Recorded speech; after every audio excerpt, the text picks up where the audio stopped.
Should be. There we go. Okay. We're here. Yay. So, Just that Hey, it's frozen in Zoom, but it's okay. Yeah. frozen in Zoom? My Yep. Zoom's not frozen. Really?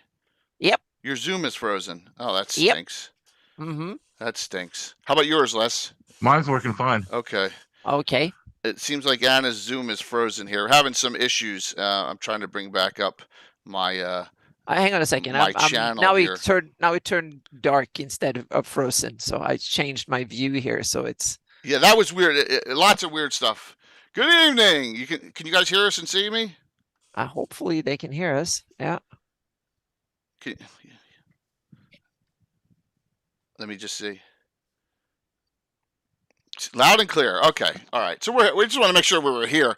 I'm only gonna switch between I'm only gonna switch between this screen and the main screen. I'm gonna stay off of all the other video screens and all that stuff. Yeah.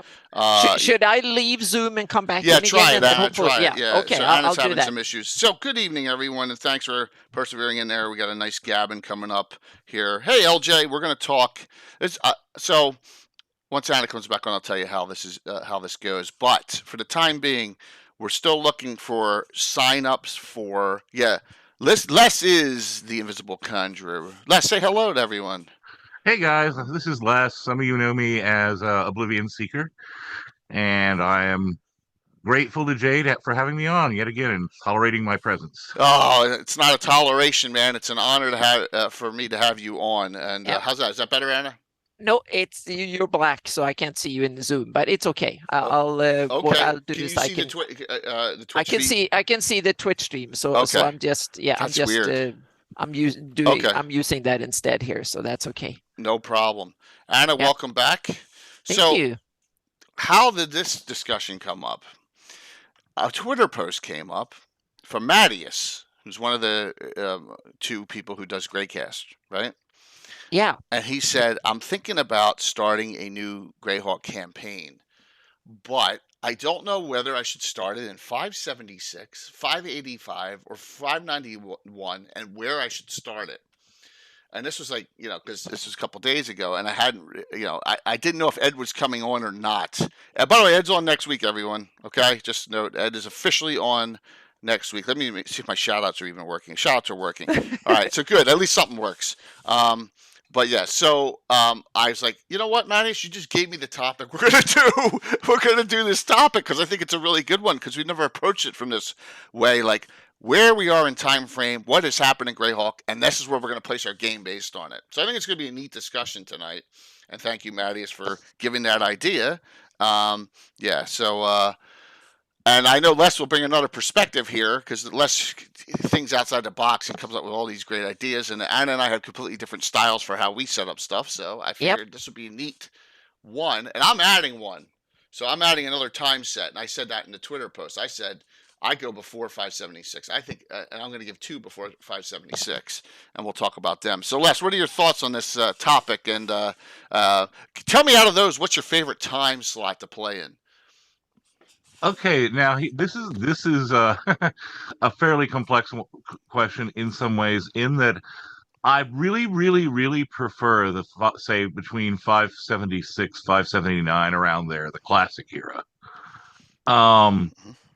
That being said, my current campaign started in 596 and is now going into 602, and I'm having a blast with it. It depends. It's what am I looking for? What are the players looking for? And also what kind of contrast can you create? There was a related question that Matthew asked me, which was if I wanted to run a Robert E. Howard, Fritz Leiber sword and sorcery adventure, where and when would I set it in Greyhawk? And I was like, well, here's the thing: is that with those stories, it's not so much the story, it's the characters and the way that the characters brush up against the story. Any of those stories, there's a lot of different kinds of stories that were told using Conan. Everything from court intrigue to, his days of thievery, to his days as a mercenary, to his days as a pirate. Fafnir the Grey Mouser veers between melodrama and comedy. and even elements of romance to, sex comedy to really dark, borderline Lovecraftian moments to some science fiction elements. So, but it's the characters and their growth and the development and your attraction and fondness for these protagonists that really draws you here, right?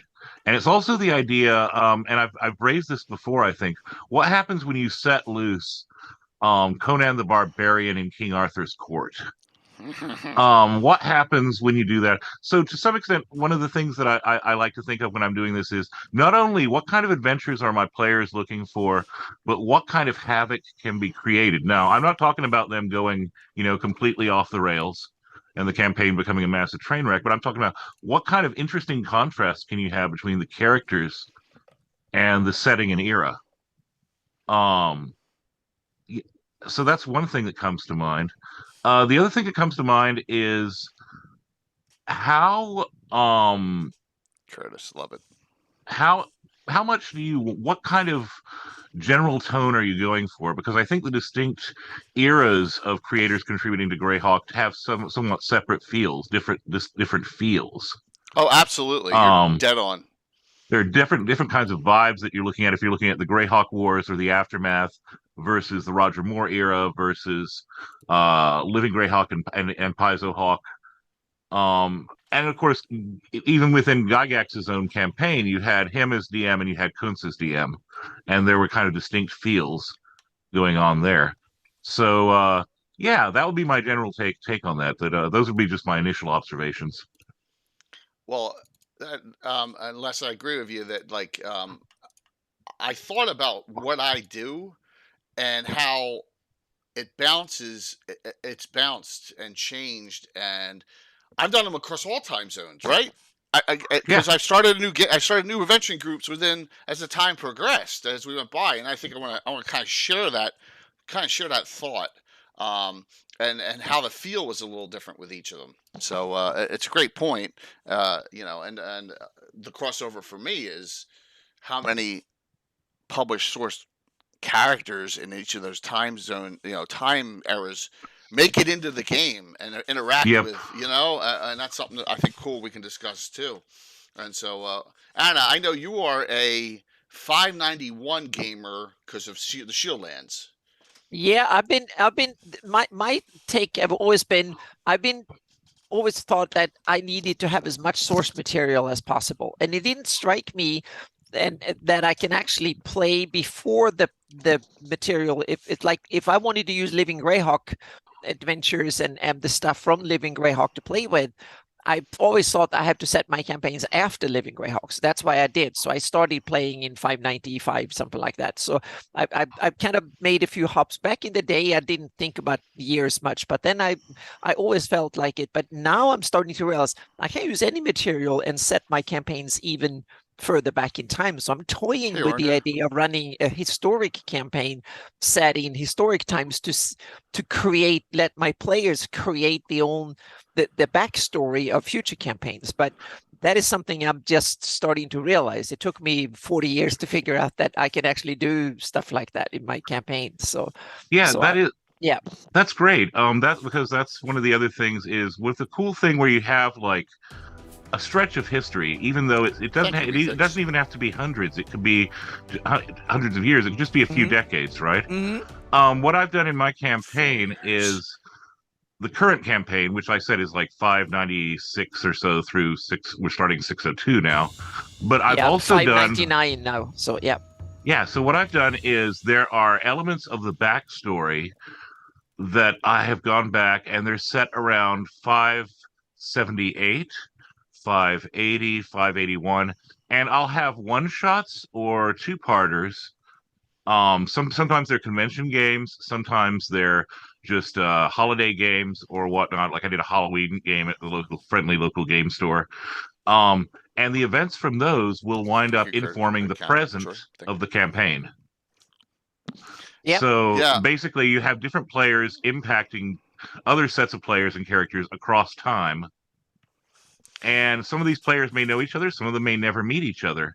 But the neat thing is that they're entangled. There's this kind of historical entanglement. And the other cool thing is that you can take some of the material that was published for later periods and you can reverse engineer it. Like, for example, how did this come about? Like it might Yep. mention something and it might allude to the history, but in Yeah. some cases it doesn't go into the history. No, So that, you can yeah. elaborate on that. That is awesome. That is an awesome point there, Les. That there's so much. It's a balance. Like, how much do you want to use that gives away too much in the campaign because you know the lore. I call it uh, um, I guess lore slotting, like where I'm going to slot this in that happened and where I'm going to place it in my Greyhawk so that they get a tidbit of it, but it doesn't like affect the entirety of what's going on in the campaign. And that can be difficult with a lot of Greyhawk DMs because the number one thing I hear all the time is I don't want to ruin the lore, right? How many times do you hear that from someone on one of the Facebook groups or Twitter or even Cannon Fire?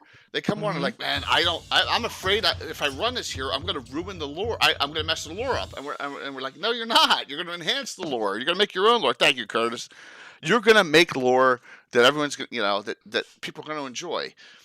And so that's why I was really, at Mattias post this, I'm like, man, we could turn this into a great discussion and just give examples of all these time errors, something you could do, something, and that's what makes it exciting. Hey, there's always... Good, Bless. No, I was going to say there's also the idea, there are various works, particularly from the Roman and Byzantine eras, that were referred to as the secret histories, right? These records that people are supposedly kept of what was actually going on behind the scenes. So you had the official history of what was going on, and then there's here's how this queen committed adultery and then ordered the guards to assassinate this person.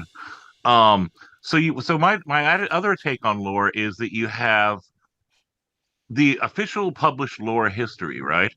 But then there might be consequences and offshoots of that lore that aren't recorded in what's been published so far. Right. There's the history that falls between the cracks, or people just plaster over and would pretend to want to ignore.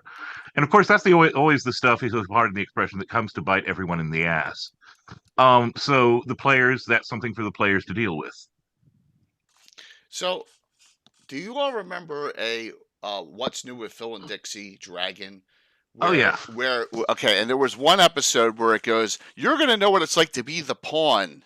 And again, he's standing there with a piece of paper and says, wait. And then it's the fight's going on, right? And I'm thinking to myself, in a way, that's funny because that's how a lot of our Greyhawk campaigns are. Not that we're standing around doing nothing, but we're doing stuff that is a small episode of what's going on in the greater world, and there's no reason to say it didn't happen in published source. It didn't you know what I mean? It doesn't have to completely negate or affect it, and that's what's cool. So find a quiet corner. Yeah, David, the quiet corner theory is good. But what I think we're gonna do here is we're gonna round table this and each go, here's a time slot and here's what I did to start something off. Can you? I just want one comment where you said that you can you take the. I was thinking a lot of the lore, they give explanations and stuff. I usually don't buy all the explanations. I cannot buy the fact that something happened, but then I might say, well, officially it happened for this reason. In reality, it happened for a different reason. I'm like retcon a bit why Shieldland was invaded and stuff like that, and why Faroon didn't help and stuff. I don't buy the official story there at all, and I'm also not buying the official story of Horn Society and IUs, how they're connected. So I have a different story, but officially the most people believe the official story, so to speak, but there is a real story to it too. Yeah, absolutely. See, Deo, wow. See, you're close to how my campaign started, and I'm going to talk about that specifically. Specifically, that's my grand campaign. But yeah, it's great points. all around. Now, look, we want to hear all of your suggestions, just like Dale put in. We want to hear questions. Please note I am responding on this, so it may be a little slow than normal because my laptop is on the fritz, so for my side thing. So, Les, why don't you give us an example, a time frame, and where, and the thought process behind it. So, start us off. I'm going to start you off with the Legend of a Deathmaster. Nice. My player characters in the current campaign started off in Safeton and eventually worked their way up to Divers, and there was a side stop in Greyhawk. At any rate, that was the original party in this campaign. Started here. And okay. Started Safeton. What happened was eventually they became aware of one of Turoshmak's warlords who had been rewarded with this castle up in the borders near the Sus. Is this 585 or 591? Well, this was taking place 596 to 598. Okay, got it. Okay, so it's okay. Good. And what wound up happening was along the way, they start hearing stories about in the mountains there is this supposedly this cursed place, right? This place that dates back to probably before the Flan and so on. So what had happened was eventually the lore accumulated through one shots where we went back in time, and I ran a game that had I ran a few games that involved this Death Master who was on a rampage, who had worked with somebody and a merchant in Safeton, been betrayed and left for dead, and then came back and was having his revenge. And it turned out he was also part of a conspiracy to replace the leadership of several Wild Coast towns with doppelgangers. Oh, nice! I love that. He had struck an alliance with some doppelgangers, and may have struck an alliance with some drow in exchange for flesh crafting secrets to offer up, so that the undead could be further altered, and that Orcus could gain knowledge of some of the potentials contained within the abyss from its formation. And use those on the undead in crafting new undead. So this all took place back in the 570s and 580s, and it played out across multiple one shots, and became part of the general lore. And as well, it turns out that the place where he retreated to is tied to the lore of lycanthropy in the region. With one of the original dark druids, if you will, who had become addicted to wild shaping, and decided, that he was, why would I want to be merely human, when I could be this, and I could be so much more. I could be superior to the animals and dominate them, and yet handle my fellow humans as if they are the mere prey that they should be. Nice. So that goes even further back in the history, and all these things weave together into this kind of, and they're distorted over time into folklore. Some of the stuff about the Death Master was politically suppressed because of the doppelganger thing and the idea that some people had been replaced by copies, and then had disappeared conveniently when they were discovered. So there's this whole secret history that's played out. And of course, this is while other stuff is going on. And then all of that, of course, winds up being overshadowed by events elsewhere in the Flaness. So conveniently, everybody has a distraction to allow them to overlook what happened until that stuff starts coming back and sneaking into the front. And then there was also when we had my Goblin Bride one shot at Virtual Greyhawk Con, where there was a political marriage to kind of consolidate some, create a buffer state between Turoshmak's empire and the domains of Greyhawk using goblins. The goblins had moved into the abandoned site that was once used by this Death Master and once used by this Dark Druid. But that sealed off the bad part of it because there was bad Longshanks magic over there. So wait a minute. That Virtual Greyhawk adventure was part of your canon? That's awesome. All of it. Every time I run a one shot, it affects canon somehow in my campaign. Oh, that is awesome, man. That is so great to hear. Who played in that game? Keep people, if I may ask. I'm not sure. Gary, Gary. I believe Troy did. Jennifer, my girlfriend. Right. Let's see. I'm trying to remember who all. Asher. Um, Cool. yeah, it was a great group, Nice. and it was a crazy time with much goblin antics. And I tied in also because she had appeared in a Living Greyhawk adventure with this particular goblin tribe. I worked in the Medusa from Ghost Tower of Inverness. So Nice. she's like a political consultant to the Goblin King, as she was in that Greyhawk, Living Greyhawk adventure. I decided this is too good to pass up on. This is so cool. And it kind of ties into, the way that the goblins of the Pomage had the Medusa image at one point as their symbol. And so they get into this anger. They're angry that their image has been co-opted by Tourish Mac and everything. And and lo and behold, their king is now being advised by an actual Medusa. So they're all kind of happy. So yeah. Anyway, I tried to tie all this stuff together and create a kind of secret history of the Wild Coast. So basically, your venture started in safety and then took a nice tour of this area from the north to the south, all the Wild Coast, Pomage, Greyhawk divers. You got the whole. Yep. That's good. And then there were a series of one shots which unfolded bits and portions of the history that had taken place before that had either been politically suppressed or forgotten because some of the characters, in one case there was a almost total party kill. Very cool. And then also we skipped ahead. It was the future. It was like 601, I think, when the Goblin Bride one takes place. So it's the aftermath of all this other stuff, anticipating what was going to happen next in the campaign.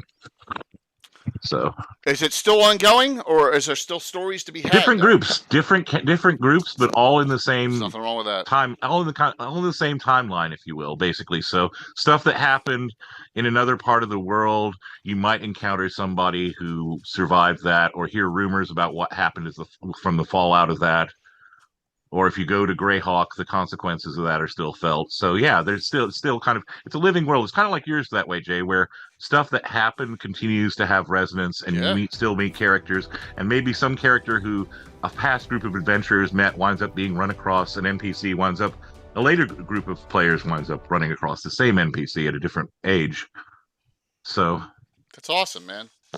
So note that we're talking about we're talking Living Greyhawk post era, right? For Les's setting, Wild Coast, and running a large intrigue, and also in Ode, a Led Lakofka Deathmaster involved. And jumping back in the timeline with earlier episodes back in the 570s and very early 580s pre-war. That is excellent.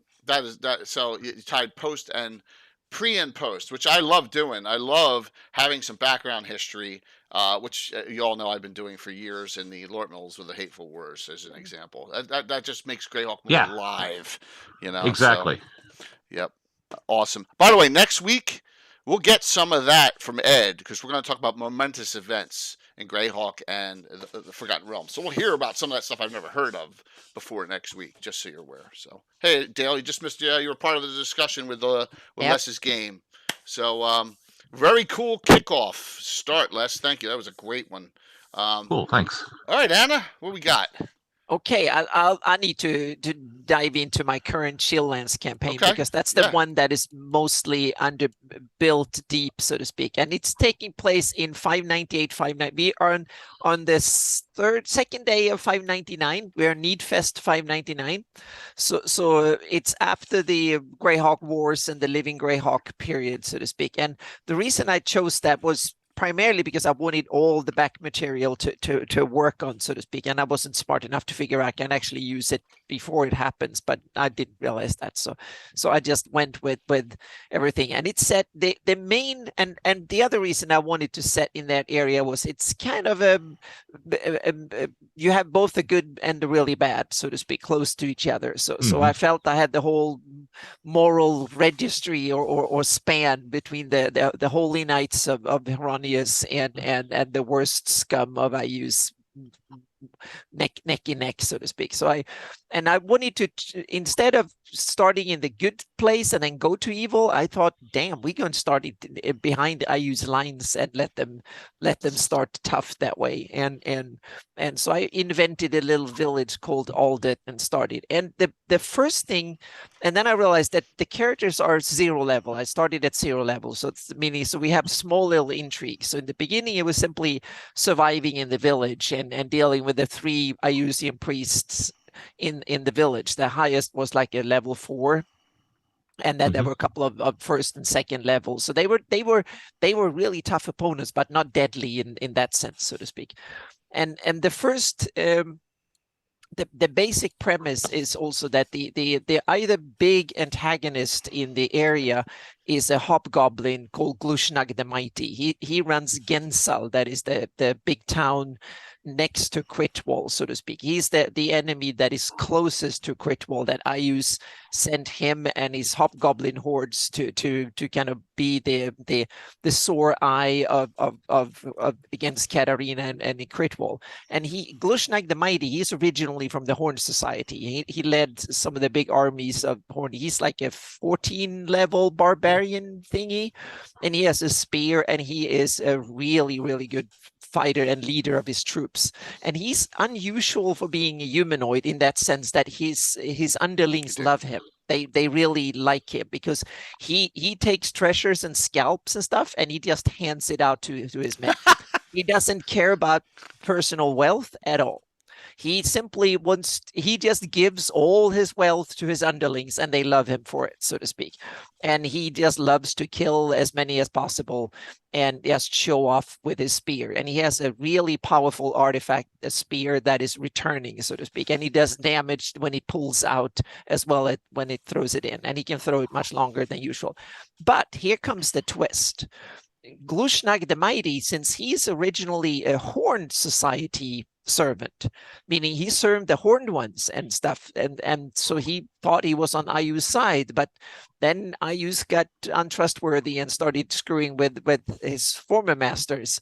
So he's starting to realize that I might not be on the right side in this. So he negotiates and in secret even meets Katarina, and to show that he's sincere, he butchers 4 or 5 Iusian clerics and gives their heads and their bodies and throw them in front of him and say, well, can we negotiate? At least I approve my good intent in this.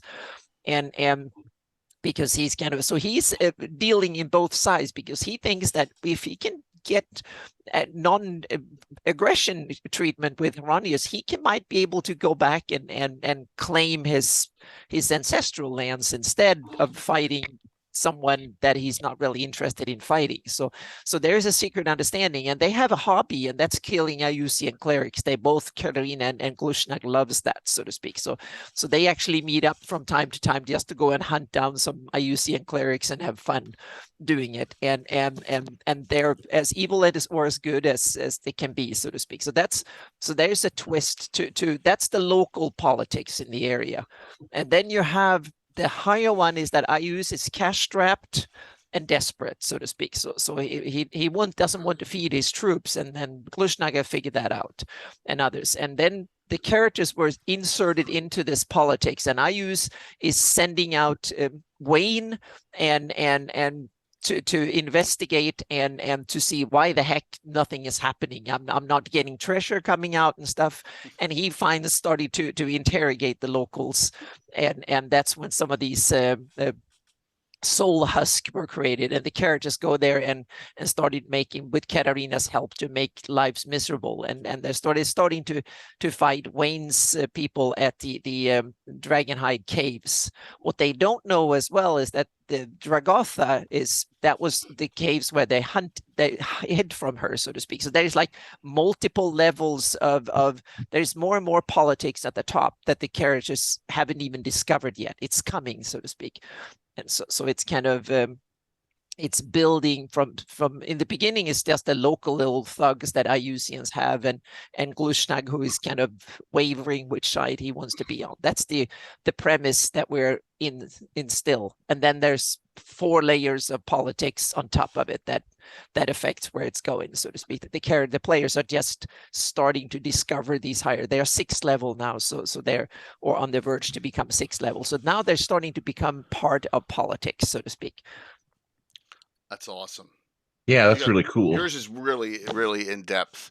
Oh yeah, and to be behind lines to start is something I've never done. Well, Vesby Forest is an exception because it's really it's a no man's land everywhere. And I was thinking that why heck doesn't the Iusian priest just kill off the characters? Meaning they are the enemies. And I realized that the Iusian clerics have killed off everybody in the village except the ones that are necessary. And the Iusian clerics don't want to do all the work themselves. They don't want to produce the food and do all the manual work. So they basically killed off everybody except the essential staff, and that means that from now on they have to be more restrictive. They can't punish and kill everybody anymore, because then who the heck is going to produce the stuff they need to send back to up the food chain in order to not be hunted down by the other their superior clerics, so to speak. So to be a low-level cleric of Ius is not a good position to be in. So exactly, they need servants. So that was the premise when we started it. And then Vakunis had a special mission, so he came by the village and managed to get killed in the 2nd session. And that was not what I expected to happen. It was one of these things that was going to tie into something much, much later that got a twist that changed the whole story on the 2nd session. And that, I love stuff like that when that happens in my campaign. That's awesome. Excellent. So here's how I'm going to do mine. I'm going to let you decide. Do I do a 576 one, a 580, 586 one, or 591, 911? Go! Someone in chat. Do you want one of mine for 576, 586, or 591? 576, Norker says. He shot it first. Okay. So, all right. Let's go to the Free City of Greyhawk. Now, times get messed up, as we all know, where I have so many adventuring groups that it's not completely linear. So sometimes what I do is I take something that was in one time frame, we went ahead, but here's what's happening in Greyhawk, going back a couple years, before the other group even started, maybe. So when the Free City Greyhawk box set came out, right, I was a kid in a candy store. Because this is the best in my opinion, the best Greyhawk publication ever. And we've had Rick Rose on, with Malden talking about this. We still need to get Doug Niles on, Curtis. We still need to get Doug Niles on to talk about the other book here. But when this came out, I was so excited about all the possibilities that we could do in Greyhawk. And so with that, I just ran with it.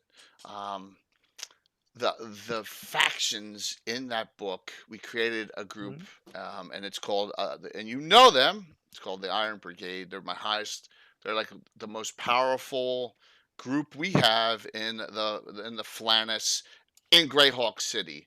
We started with those characters. I have 2 brother and sister Winchesters, so everyone hates Winchesters because they're my NPCs, and then we have a whole group of characters, including my friend Tim's dad, John. We always talked about Abdul and his adventure with Abdul, and Petronius, his druid thief. Crazy. All these characters like 11th, 12th level now.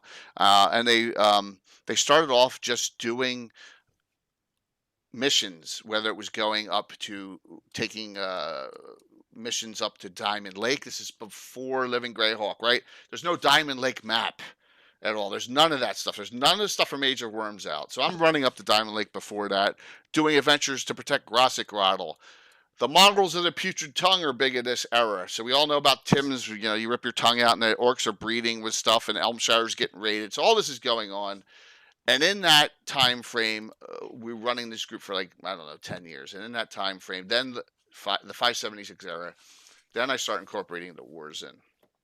So we go from that, and we run them up to about 7th level, 8th level. Then the wars come, and then I run Return of the 8 for the group. Right? Because it gets killed, Tensor gets killed, Outlook gets killed. Hey, good to see you. Damn, it's awesome to see you. So with that, I run that adventure, and this group has gone from the 576 era through the Wars era through the post era because they have run some key adventures, including Return of the Eight and Expeditions to the Ruins of Greyhawk, both. Hmm. So this group spreads across multiple time zones, and that's the way my games go because we have 27 different. It's probably 28 now if I count the newest group that's been adventuring on those Saturday mornings. The new recruit group. It's basically they're an adventuring group into themselves. So with that, I have one that starts in the pre-Greyhawk Wars era and runs all the way through to the end. Now here's the weird thing in this book is the bizarre nature of the Horn Society has taken over the Shieldlands, but not IUs. You know, it notes that the Shieldlanders are all exiles. It was a weird time, and that I kind of ignored that in the book because I knew that something else was coming. Right? I ignored that, and then the wars came, and then it happened. So yeah, it was a lot of fun things at that time. But Greyhawks, if you want a place where there's the most published source lore and you want that so you can have references to characters and other groups like the Shapeshifters or the Cult of the Shriven Sickle or all the other adventuring groups that are made, that's the place to go, and that is Greyhawk City. Let me see if no, I probably do. I have the proper Earth Journal up? I probably don't have. Nope, that's the Saint Benedor one that I was doing. I don't have the right one up. Sorry, I thought I did. So I have an article in Earth Journal, I think 29, and that one shows all the different adventuring groups in current time frame, and it's something that you can look at. And they are published a mix of published source and regular adventuring groups. I think it's 29, isn't it? Is it 29? I don't. Yeah, it's in 29. Here it is. So just so you can see here it is. It's called the Free Swords of Greyhawk City. All right, and this is in Earth Journal 29, and it goes through and it talks about all the. Here's the Iron Brigade up top. So we have a mix of the number one means their published source. It's a mix of mine mixed in with published source adventuring groups. Take a look at it, get some ideas from it. But note that there are so many cool adventure groups in there already that you can utilize. And the breaker, for example, the gnarlyman down here, my son and his friends, the kids group I do that I don't stream, is actually the gnarlyman. Now they kind of took over the group because they were all slaughtered, and they actually got a little blurb in here, and they thought it was cool that my son and Bill's son's characters are Tiberius and Shaun the Slayer are actually mentioned in the article, and they thought that was neat. So lots of things you can do in Greyhawk, and that's where I'd say get, even if it's a reprint. Oh, like this. Look at it. Thanks, Patrick. Reprint. Free City Greyhawk box set. There you go. Right? Get it, and it'll help you. It's a great place to get started in any of the time frames. 76, 86, 91, even earlier or later. You know, so that's my kickoff there. Thank you, Norca, for giving me the time slot suggestion. So let's go back to Les. I was looking at chat. Were there any questions there? Did I miss anything in chat that need to be answered? I'm sorry. I was babbling. Looks good. Grendel has only two deities allowed. Thriston, Ius and Thriston. Wow. Well, technically, Ius is a demigod, so yeah. Yeah, two major deities, Ius and Tharizdun, and everyone else is just. He may be being a little facetious there, maybe. I think so. Yeah. Yes. If there's no good you gods, can run it that way you want to, but it will be a dark campaign. Yeah, super really dark. So, yeah. Yeah. All right. Neat. And let's go next to back to Les. Les, what do we got? Just another kind of suggestion. You were talking about, again, the premise is taking something as a starting place and or a starting time, and then weaving it into your campaign, making it work for you. And since Jay has plugged the Oath Journal, I would be remiss if I did not do the same. I've thrown a few articles in the Earth Journal, or had a few articles in the Earth Journal, and almost all of them tie into the lore of my campaign and things that I built up. I tend to, when I publish them, have them heavily annotated at the end so people can see what sources I was drawing inspiration from and what materials what I'm riffing off of, basically. Do you have a number? I can bring it up. This particular one I'm going to be looking at is actually the one that you had. I believe it's the one you had on screen. Let me Oh, double check 29. that. Okay, with the NPC one. Yeah, with Wild Ange. Yep. I believe is the I'm looking character. Yeah, I think she's in that one. Okay. Do you know what? Or no, 29 is. Let me see which one that is. No, I think it's the. My bad. It might be the one with the Thrycreen. That one had Wild Ange, I think. What number's that? That was Winter Spring 2020 and 2021. 35, issue 35. Got it. All right, here we go. Okay. I got it here. And if you look at Wild Ange is a bounty hunter who operates along the Wild Coast and in the Gnarly and Welkwood.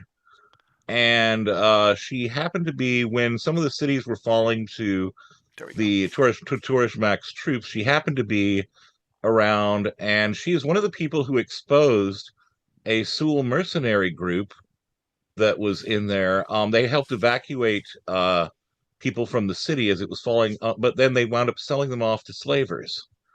And this is actually part of canon. This was one of the in one of Andy Collins' articles.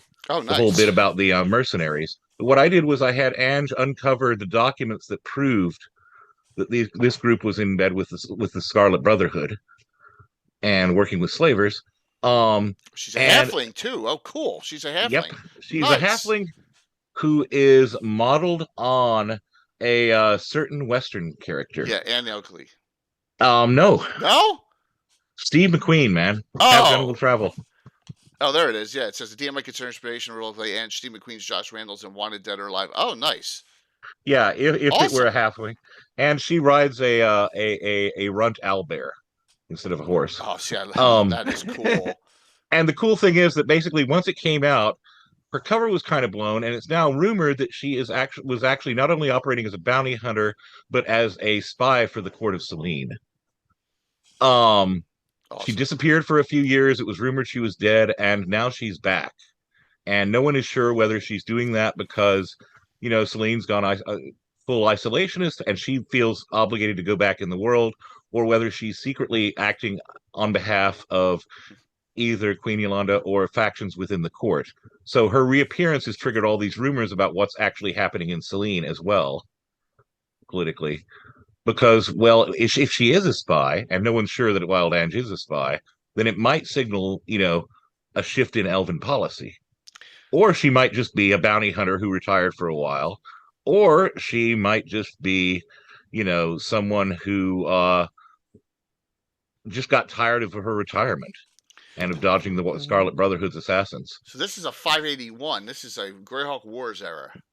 Yep, she retired around then, and then she's reemerged now in the present, which would be the 590s, 600s. Okay.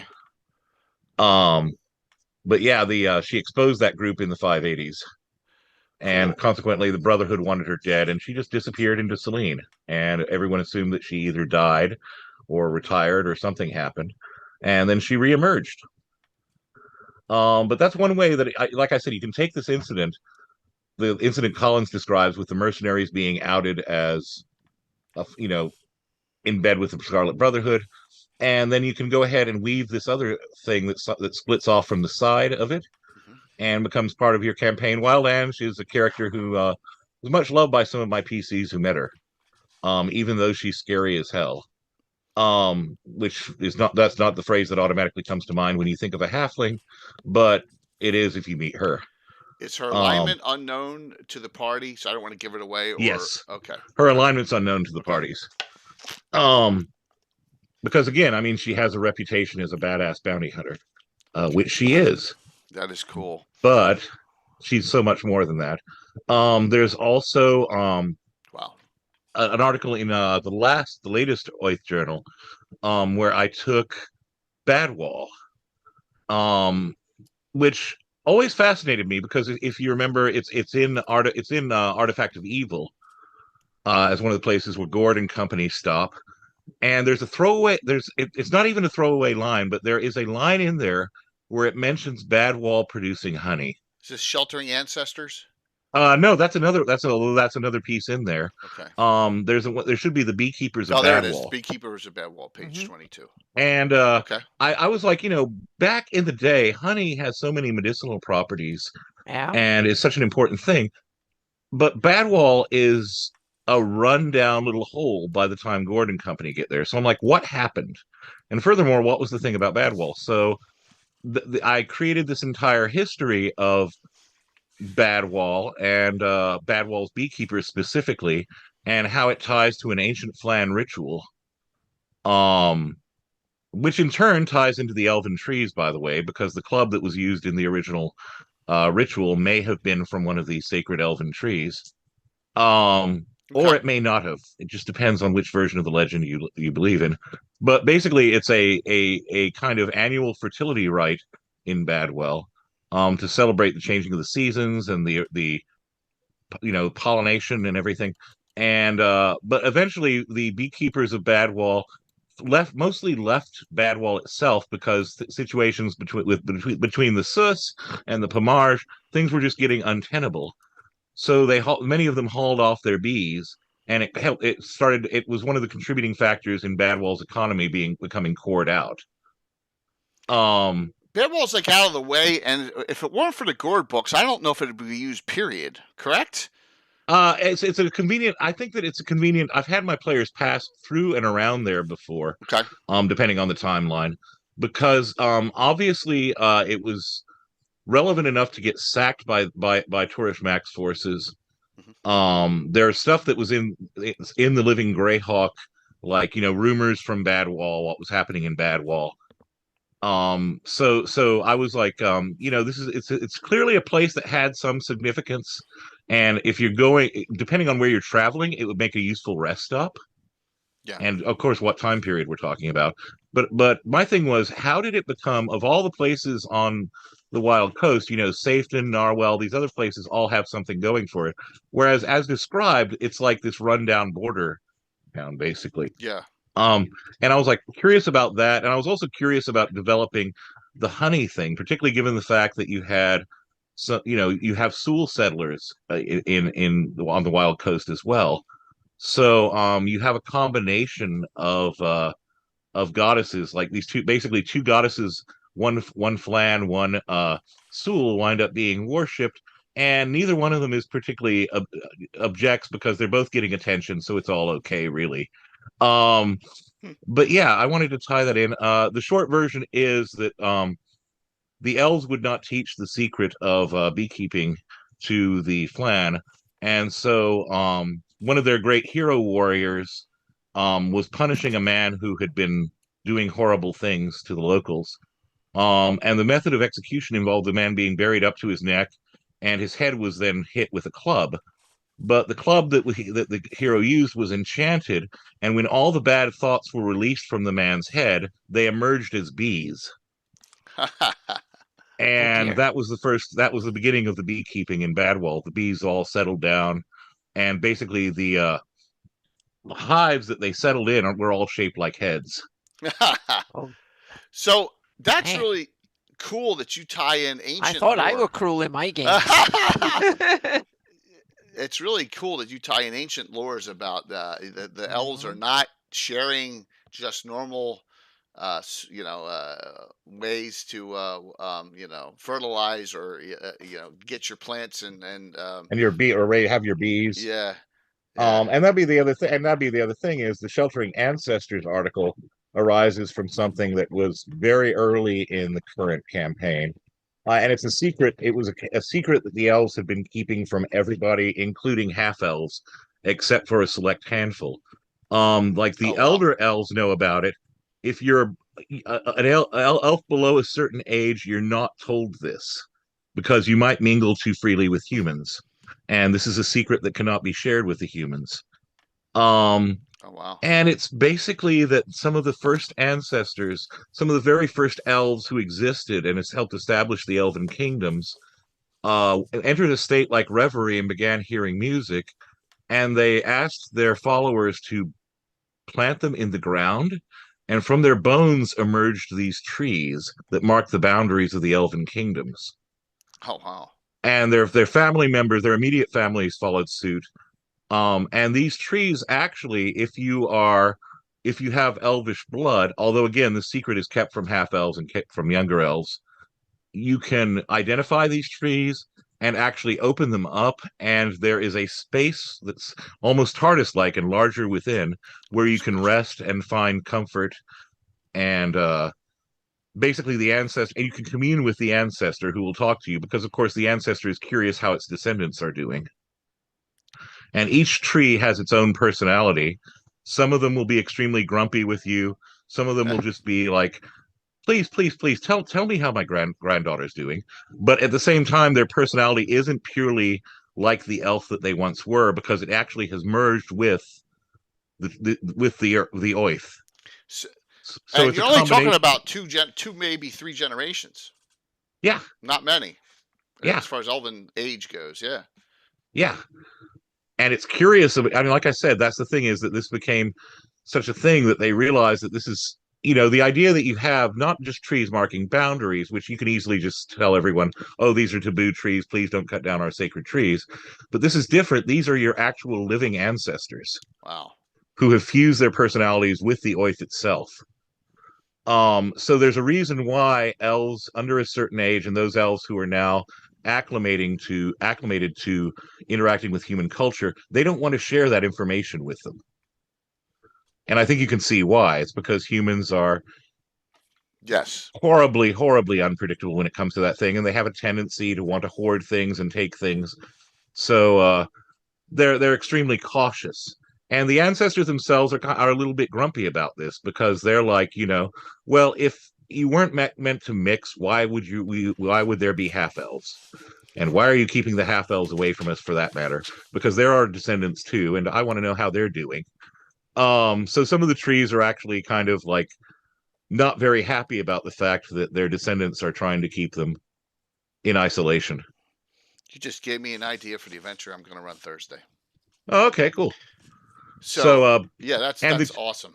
And the club, sometimes special weapons are made out of them, special bows and stuff. The club that was used by the Flan, by that Flan hero warrior to knock the guy's head off, was a gift to, in some versions of the legend, it was a gift given to those Flan by the elves themselves. So the elves wanted to hold on to the honey monopoly, but ironically enough, in this version, the gift that they had given to this warrior king actually wound up creating allowing these bad thoughts to escape from this guy's head in the form of bees, and gave rise to Badwell's bee economy. If you believe the story. So that's the kind of thing where, like I said, you can take stuff in established lore and go deep and have this be meaningful. Characters might be drawn like elves. There's an obvious connection that elves might have to this. That there are certain agents and spies of the court who are informed about these trees and what they actually are. There might be a druid who, for obvious reasons, might want to seek out a lost honeycomb in Badwall, or be drawn or compelled. The adventurers might hear, as I mentioned in there, you might hear tell of a horrible beast that's roaming the area around Badwall, and it turns out that basically it is a werebear who is drunk on honey madness. So depending on the era, you can mine this. Take that little bit of what I did there was I took something that was in the lore. It's the description of Badwall's honey, and I just went backwards, invented a mythology for it, and then moving forward, that mythology can inform current and future adventures. So my follow-up to you, Les, is that these trees exist in all elven kingdoms, irrespective of them being gray, sylvan, or high elf in this world? Or is it just high and gray? It's mostly high and gray. Yeah, okay. So Sylvan's a little different in there. Yeah. So Selene would be one, Sundi would be one. Yep. Okay. Any of the wood kingdoms that have high and or gray elves would be in your. Yes. Okay. So Selene definitely. Definitely. That's all I wanted to know. Okay, cool. Matter of fact, there's a scout who is an ugly elf who was introduced in one of the Living Greyhawk journals, I believe. And he's one of Selene's top scouts. And I mentioned that he's one of the few, I believe he's a half elf, but he's one of the few of his generation and of his kind who have been given knowledge of this, because he runs missions down to the Pomage and through the Sus and everything else. And so when he needs to duck in and or recover from something, he needs access to those kinds of sites. Awesome. So exceptions to the rule. But I love this because I should read more. Anna reads way more than me, so Anna, I need to learn more of Fanon lore that I can utilize in my games, because Fanon is better than the canon lore a lot of times, right, Anna? Well, you mix the two. That's the thing. Yeah. There's so much, and a lot of the Fanon lore is also written by some people like Gary Julian and others who wrote the original stuff too. So we have a mixture of published source and Fanon that kind of help each other out and clarifies and adds to it. So yeah. And I should point out, credit where credit is due, the inspiration for the Sheltering Ancestors was actually in Andre Norton's Greyhawk novel Quag Keep, or proto Greyhawk novel. Okay. There was a description of how the elf when they need in the party, when they need to recover, takes them to this kind of sacred bower type place, and they go inside, and it's much larger on the inside than it would appear, and they have medicines and stuff, and they can rest, and then it just cuts and they're doing something else. And I'm like, well, that's really cool. But what if it were an actual tree? Like, these elves have bowers and they have their tree houses and stuff, but what if it were a living tree? And then I started thinking about these various myths involving trees and bones, and it just clicked for me, and I just incorporated it in the campaign when the players needed a rest. I have a big question. If an actual relative is unbeknownst about a tree but passes by within 5-10 feet, would it reach out to them? Yeah, it would reach out to them. Certainly, it would try contact. It would try touching their minds. Yeah, beautiful. Okay, I love it. Yep. Hello, Justin is welcome. What's up, Greg? Great one there, Les, and you gave me some tidbit of information that I am going to use Thursday night. Cool. Yeah, we got a whole bunch of new Bill the Master Crafter, if you've seen on Instagram, has been going nuts with new terrain. Yeah, so we got some new stuff coming out. So we're going to utilize it. And note it'll be up in this area here of the Lord to Mills, that area. So cool. Yep. All right, Anna. Let me continue to some of these kind of backstories and stuff that ties into the Shieldlands campaign, and that is the Chareptis is one of the fringe characters here that I kind of, because White Plume Mountain is next door, so I had to study it and see, because it's only like 100 miles away, so whatever goes on there might spill over into the campaign. So I started reading the White Plume Mountain, the Return to White Plume Mountain, and some of the stuff, or most of the stuff almost everything that I can find that related to it. And Chareptis is an interesting character. I mean, we have Chareptis, Dragotha, Cayuse, and a guy called Egverith. Those are creatures or NPCs, monsters, whatever you call them, that are central parts of the story to the White Plume Mountain. And I realized that Dragotha, she is in my campaign no longer a Dracolich. She's a Dracodemilich, which doesn't make her less dangerous. In some ways, it makes her more dangerous. And she captures dragons and use their souls to work from, so to speak. And her latest thing that she captured is Morgenstaller the Red. That's the latest victim, so to speak. But on the other hand, Morgenstaller the Red kind of likes to, in some sense, the body kind of likes to have the infusion of Dragotha. So she turns dragons into husks and kind of soulgims and use them to operate through, so to speak. So you might need to slay more than one to get to her, and then you get to but that's not the point of the campaign. She's just there and one of the entities. But she's also Dragotha. I'm following the Age of Worms to some degree here, meaning Dragotha went from serving Tiamat to to now unleash with Cayuse and the with worms, so to speak. And then Caraptis come unwittingly stumbling in here back in the day, early on, long time ago. And so I started to look at the dates and started to think about Caraptis, and I have him born 3,700. Wow. Before minus 3,700 BCE in Bone March, back in when that was a Flan part of the world, so to speak. So he grew up 100 years later. He took charge of Tostenka. That was a Flan community back then, and before the last ice age, this is. And then he was thrown out at 3,500 minus 3560. He was thrown out of Tostenka. That's 3,159 years ago. And then we don't know much about it until 1,399 years ago. That's when he arrived in White Plume Mountain. Before then, he was at the Ghost Tower in Venice. He traveled around the Flan world back then and learned stuff, so to speak, and grew among. And this is the age of the Flan witch doctors and the liches and Acererak and stuff like that. That's when he kind of came of age, so to speak. And then he arrives in White Plume Mountain at 1400. Then Dragotha was already there. And so somehow they managed to eke out, or maybe he eked out in secret, found a little cave and started working there, so to speak. And that's when he found the Agvareth, the druid, again, old Flan, because this is long before the migrations. So there were no Oridians, only Flan back then, and elves and others.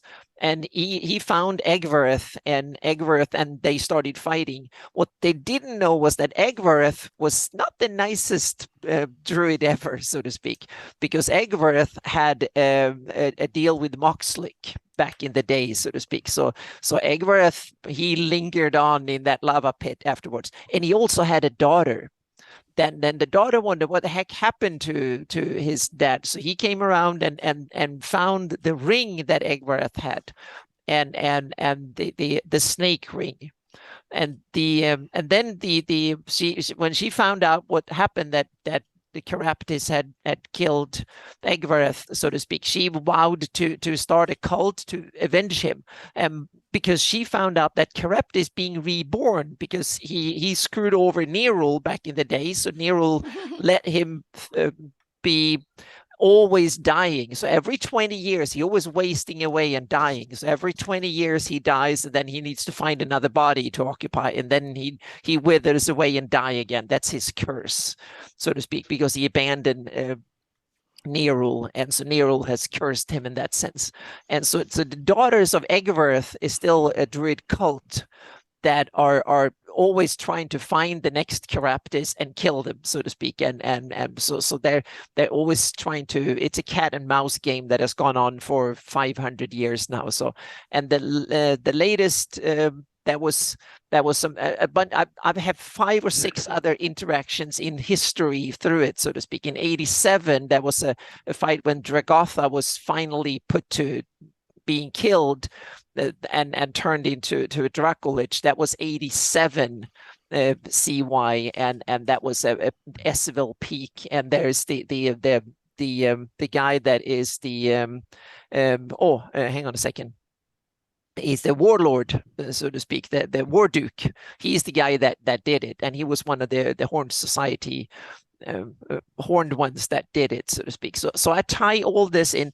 This is just backdrop, and the only thing that the characters so far have encountered of all this is that one of the characters, she's a druid. She's going. Her mother was one of the daughters of Agvareth, so she's now going to be initiated into Agvareth, that cult, so to speak, and she's going to hunt for Caraptis. And that cult has changed over the years, the Oridian invasion and bunch stuff like that, but they still have the ring of Moxlick is still there, and she carries it to this day.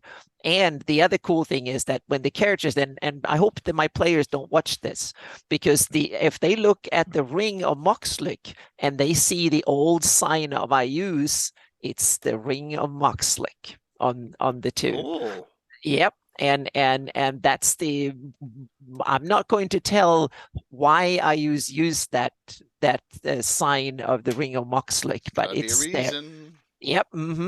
So Cool so tie-in.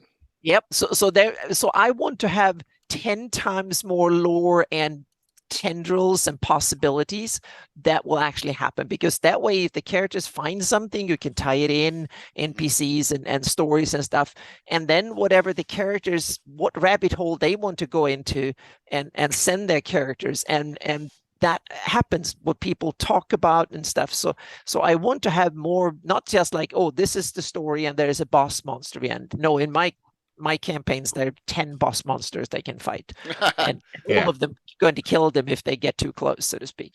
And there is more. So I want to. It's big politics and local squabbles, and the characters can engage in all of it and create their own if they want to.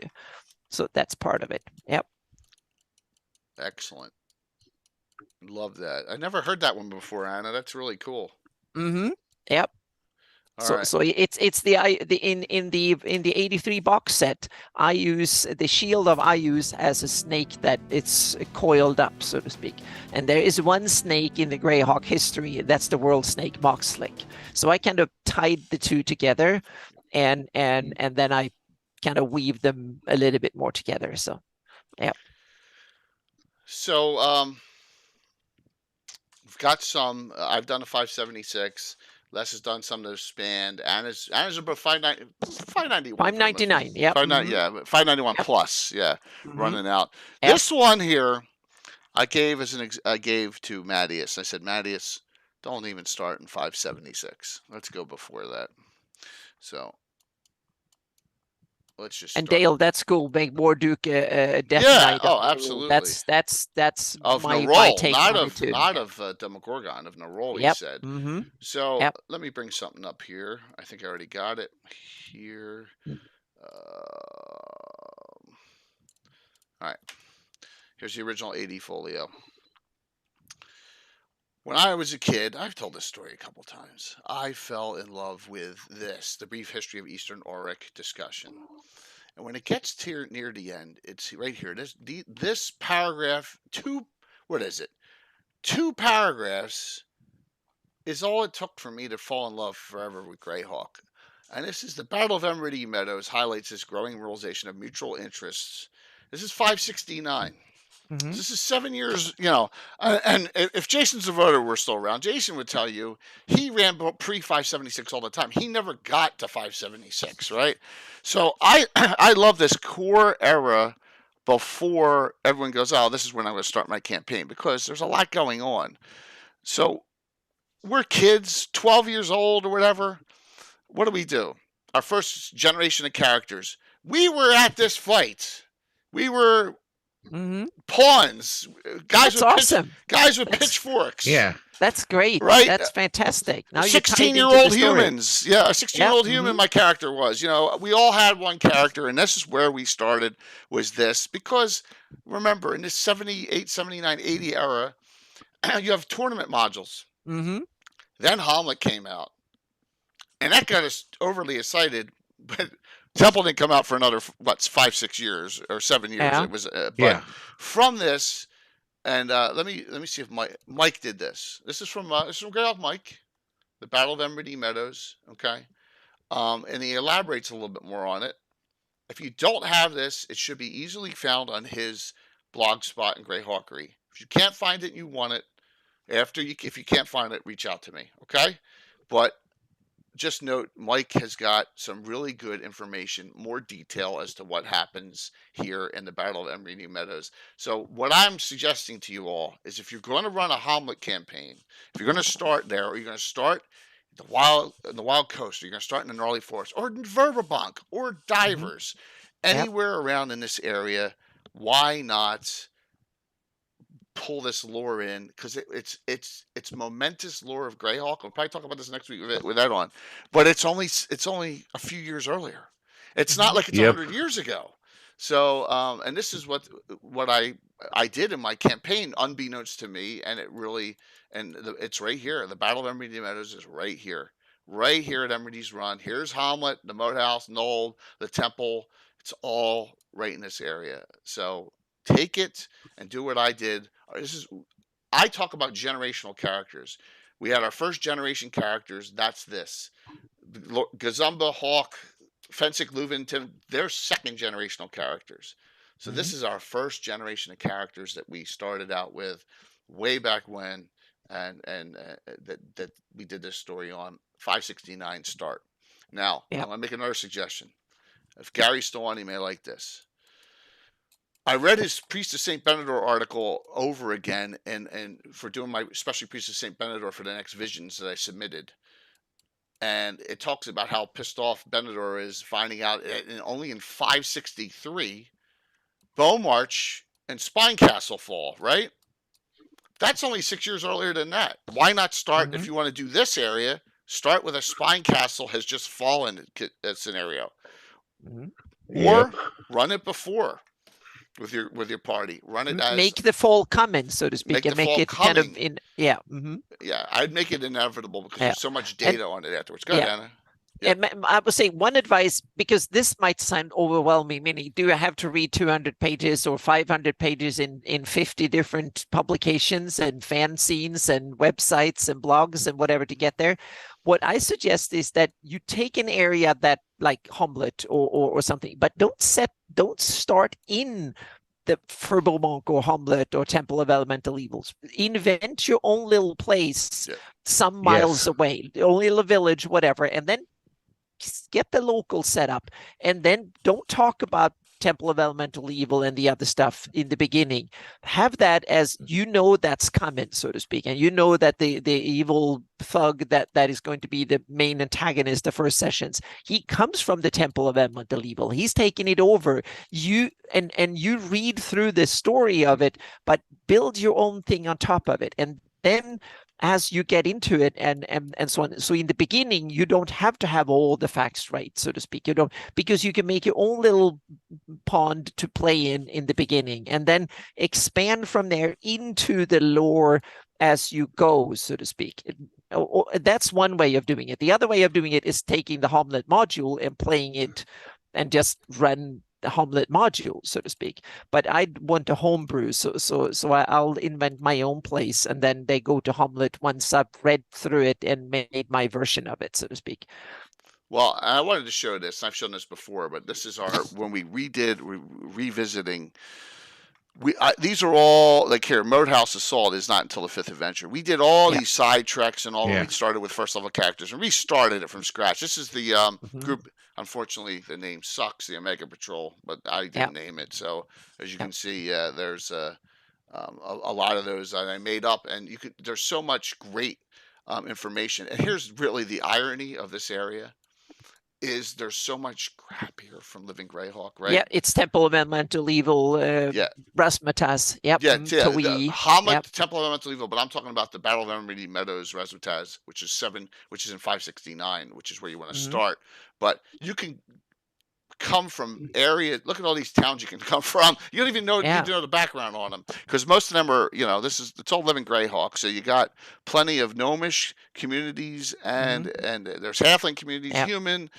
There's Sylvan Elves in the gnarly forest. You got everything you need here. Yeah, and you don't have to come up with, meaning you can take the thing that is on my map or Dolly map or something, and you can come up with your own backstories. Right. Yes. You don't have to use published source at all. You can cherry pick from it. If you don't like it, change it. Yep, absolutely. So that was my suggestion for the 2 in past. 569 start right at the Battle of Emerald Meadows. Then you can go into Hamlet. One last thing. For this, if you're doing Hamlet, oh my gosh, I hope I have it in here. Give me 1 second. Joe Block has a A0, T0. I thought I got it out. Exactly, it has one that is behind. Here it is. Before here the T1. I went on the wrong thing here. Let me. I got to move this. I got to do this connecting thing here with. Let me show you. It's a good one that kind of a prequel to Hamlet that I think is great. It's free. Journey to Hamlet, Dungeon Module 2 T0. Yep. So you can do this, and it's basically for 0 level, 1st level, but it's Yep. kind of cool getting the Hamlet. So that Yeah. Introduces you yeah, into it. So yeah. yeah. And Joe will be Joe will be a part of the SC Experts on Virtual GradCon 4, and also Joe and I will have a special. If you're going to go to the Philadelphia Area Gaming Expo um, first weekend in January 2024, and I'm a VIP guest. Joe and I will have a talk show about Greyhawk there live at the con. So we're coming Excellent. up. Yep. So just wanted to share that with you. 569 here, 563 Spine Castle. Doesn't put you away from the core fan and canon. It's all been written, and you got a ton of And information. yeah, and if you want, if you want to Yes, play it beneath. really safe, you can go way off the beaten track and start way out nowhere and build your own story. Just read about the wolf nomads, for instance, or the tiger nomads, and start way out there and just invent your own little subgroup of wolf nomads and just start gaming with that, and then introduce some of the locals from Blackmore or IUs or whatever coming raiding in, and all you do the first 10 sessions is fighting IUs raiders that come in or something, and you go out hunting for IUCN raiders or humanoids out in the plains out there, or something like that. You can make a theme out of it and just go with that as your first mini campaign of 5-10 sessions, just to whet your appetite. And you don't need to do much lore at all. You can just read the entry for Wolf Nomad and the entry for IUs and do a little bit of that conflict, and that's it. I'm gonna link these discords, because I'm gonna say, if you don't belong to them, don't be afraid to go on, especially the Cannon Fire one. The Virtual GradCon one's for information about what's going on in the community, but the Cannon Fire one, you can ask these kind of questions. We get new people coming in every week or so. Yep. Les is on, Rich is on, Sam Wise is on, Gary. Stuart Kerrigan, Gary, Paul Luby. They're all some pretty big legends. It's a good place to ask questions that if you need to know something, so you are too, Norker. And don't be afraid, meaning I did the mistake of trying to run a campaign, persistent campaign forever, meaning if I screwed up, I had to live with it forever. You don't need to do that mistake. You can run a campaign that can be consistent in itself, and then you can run another campaign and just discard everything that happened before. That's perfectly a great way of playing the game. So you don't need to do what me and Jay have done, and I failed miserable in the beginning, and so I felt terrible because I had to start over because that didn't do good, so do well. But when I ended with that gang, I with that gaming group, when I had another gaming group, I never told about what happened before because it was so bad when we were 16, 17, 18 years old.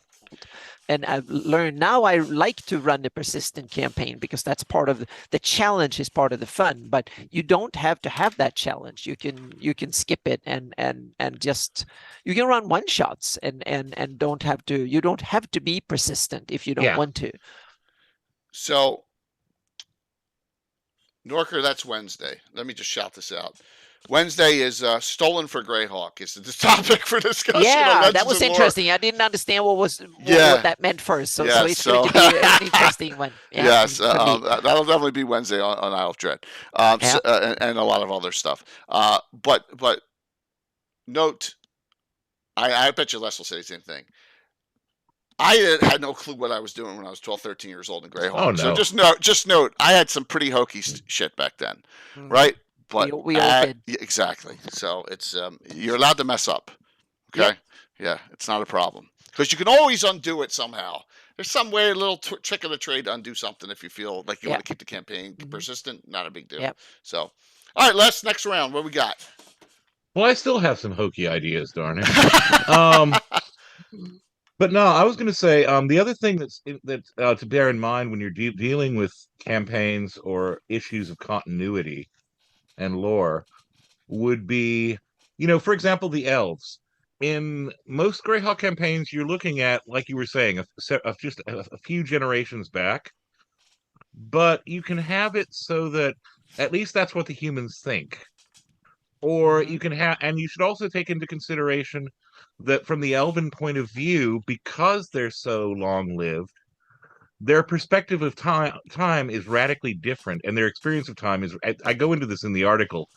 The elven experience of time is radically different from a human's experience of time, and that's part of the problem that elves sometimes have with humans Hmm.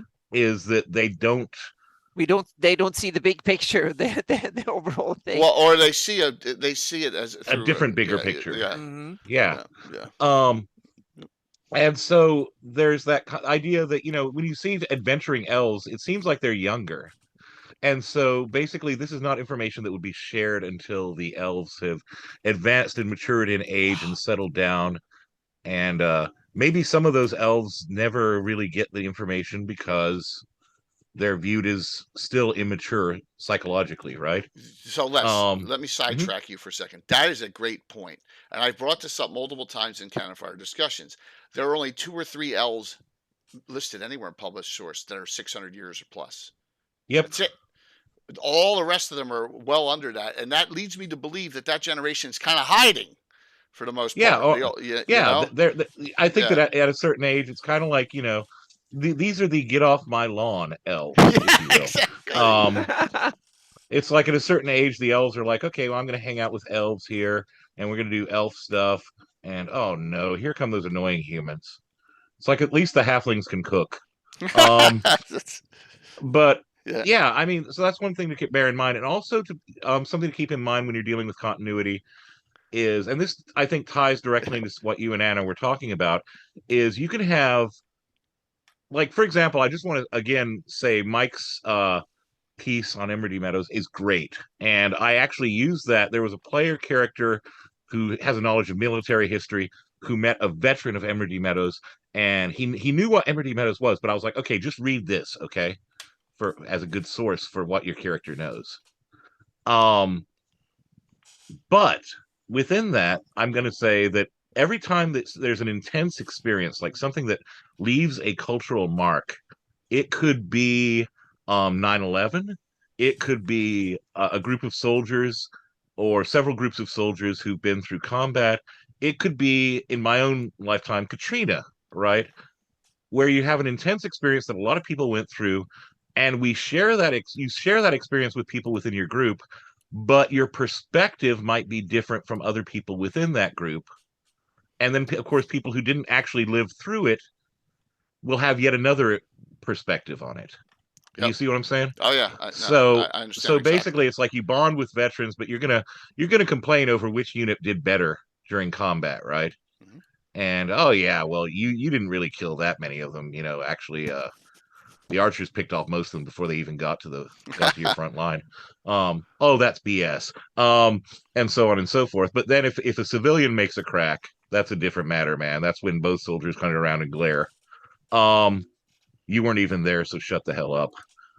Um, so that's another thing to keep in mind. And then there's also the idea of, okay, we were talking about dorky ideas. So when I was young, I had this idea about a set of enchanted weapons, right?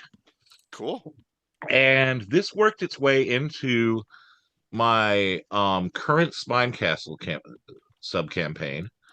It worked its way into also the one shot that Gary Holian and Asher and Norker and some others played in at Virtual Greyhawk Con last year, Servants of the Single-Eyed Skull. Um, and here's what happened, okay?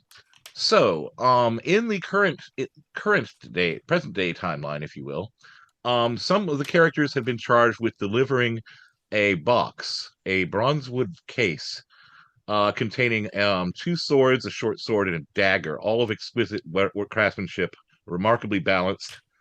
And these are allegedly what are collectively known as Draulkar's children. Now, in my campaign, Draulkar, these were the swords that I cooked up when I was a kid, right? But I brought them back because, darn it, I wanted them back. Um, they are the fabled weapons of an Aerdi hero who fell in the massive battle that drove the Fritzi from the Bone March, and are recognizable by the horned design of cross guards and their cloven hoofed pommels. They were being transferred to, and this is a character from from Gary and Gary's piece on Spine Castle, Rodiger Gren, the head of the Viridian Guild, who is also working with opposition forces. He's kind of a spy within Spine Castle, right? And he's the head of this group that does merchant stuff. The swords were delivered to him in the hopes that they would find them, that there could be some use to be found to unite people against the occupation of Spine Castle by humanoids. And Rodiger was the recipient. Long story short, Rodiger wound up being executed. The blades have disappeared again. They will reappear shortly. How many are there? There are 2 swords, a short sword and a dagger. Oh, cool. And here's the catch, though. One of the other incidents that involved Draukar's children involved when the Airdy arrived. There were certain Flan groups that were not very happy. They don't like the Fruitsy. They didn't like the Fruitsy being there. They didn't like the idea of the Airdy being there either. And so, summoning the elemental chaos of that was present in the land, which they believe to be the case. Basically, they released an Eye of Fear and Flame, which they sent after him. But they didn't realize that these blades were capable of binding something from so that it couldn't escape to the ethereal plane, and then he dispatched it using the blades. The 2 gems, the black and red gems that were the eyes, disappeared for a time until after Spine Castle fell, and whatever horrible magics were underneath Spine Keep were tapped into. The eyes basically came awake again. And they summoned some Cyclops skin who began worshipping them and put them in the skull of one of their ancestors, one each. So you have these 2 Cyclops skin skulls that have the 2 eyes, one each, of the Eye of Fear and Flame that these Cyclops skin are worshipping. And eventually, orcs wind up thinking that will become corrupted away from the true faith of Hextor in Spine Castle, and become convinced that this is Grumsh. This is the Cyclopean. You have that sometimes that representation of Grumsh as having only one eye. Yep. They become deluded and become convinced that this is Grumsh speaking to them and telling them that all these stuff that the other orcs have done in Spine Castle needs to be destroyed.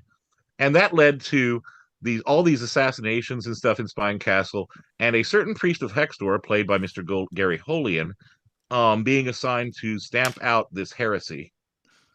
And it didn't end well for him. The eyes were destroyed, but alas, he was touched by the chaotic essence of it, and Hextor abandoned him as a weakling. He lost his priest powers. Yeah, he lost his priestly powers. No more multiple arms for him. And so that, if you see what I mean, you have that happening in the 580s. Right. And then in the present thing, you have the swords being returned to Spine Castle and then disappearing, presumably into the hands of some people who are escaped slaves or such. And again, this was the idea. Gary's article was, I believe, like 591 or so, 592. Yeah, it's. I advanced the timeline 10 years and then reversed it 10 years and then added some deep history from when the Fruitsy were driven from the Bone March. So what you've just described, Les, with all these subplots is something that I said start in 563. You've just given stuff that start in any of those time frames you want with Spine Castle, right? Yep. And you can jump around. Yeah, jump around. And so I'm wondering, sure, I know you're on. Does your Highlander castles, the Highlander keeps and all, do they come in? Is it? I'm assuming it's fighting Bone March forces. I don't know if they ever get up to Spine Castle, but you just probably gave like some good lore there for sure. For Dale doing stuff right there. I mean, it's just Dale was one of the players in the game. I think he'll say it was quite a fun little session. The one-eyed skull one shot. Well, that's cool. And again, there's the thing where in the present, there are, if you were to go to certain bars where there are still some survivors from the 580s, those few survivors, some of them might remember all the killings back then, but their version of what happened is going to be radically different from anybody who went on the actual mission. Right. So the PCs never learned exactly.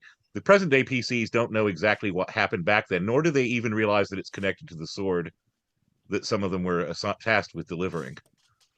But it winds up forming a whole It's just that for the characters and what the characters know, that whole doesn't have to be consistently mapped. It helps if I know it, but if they don't know it, that's entirely fine.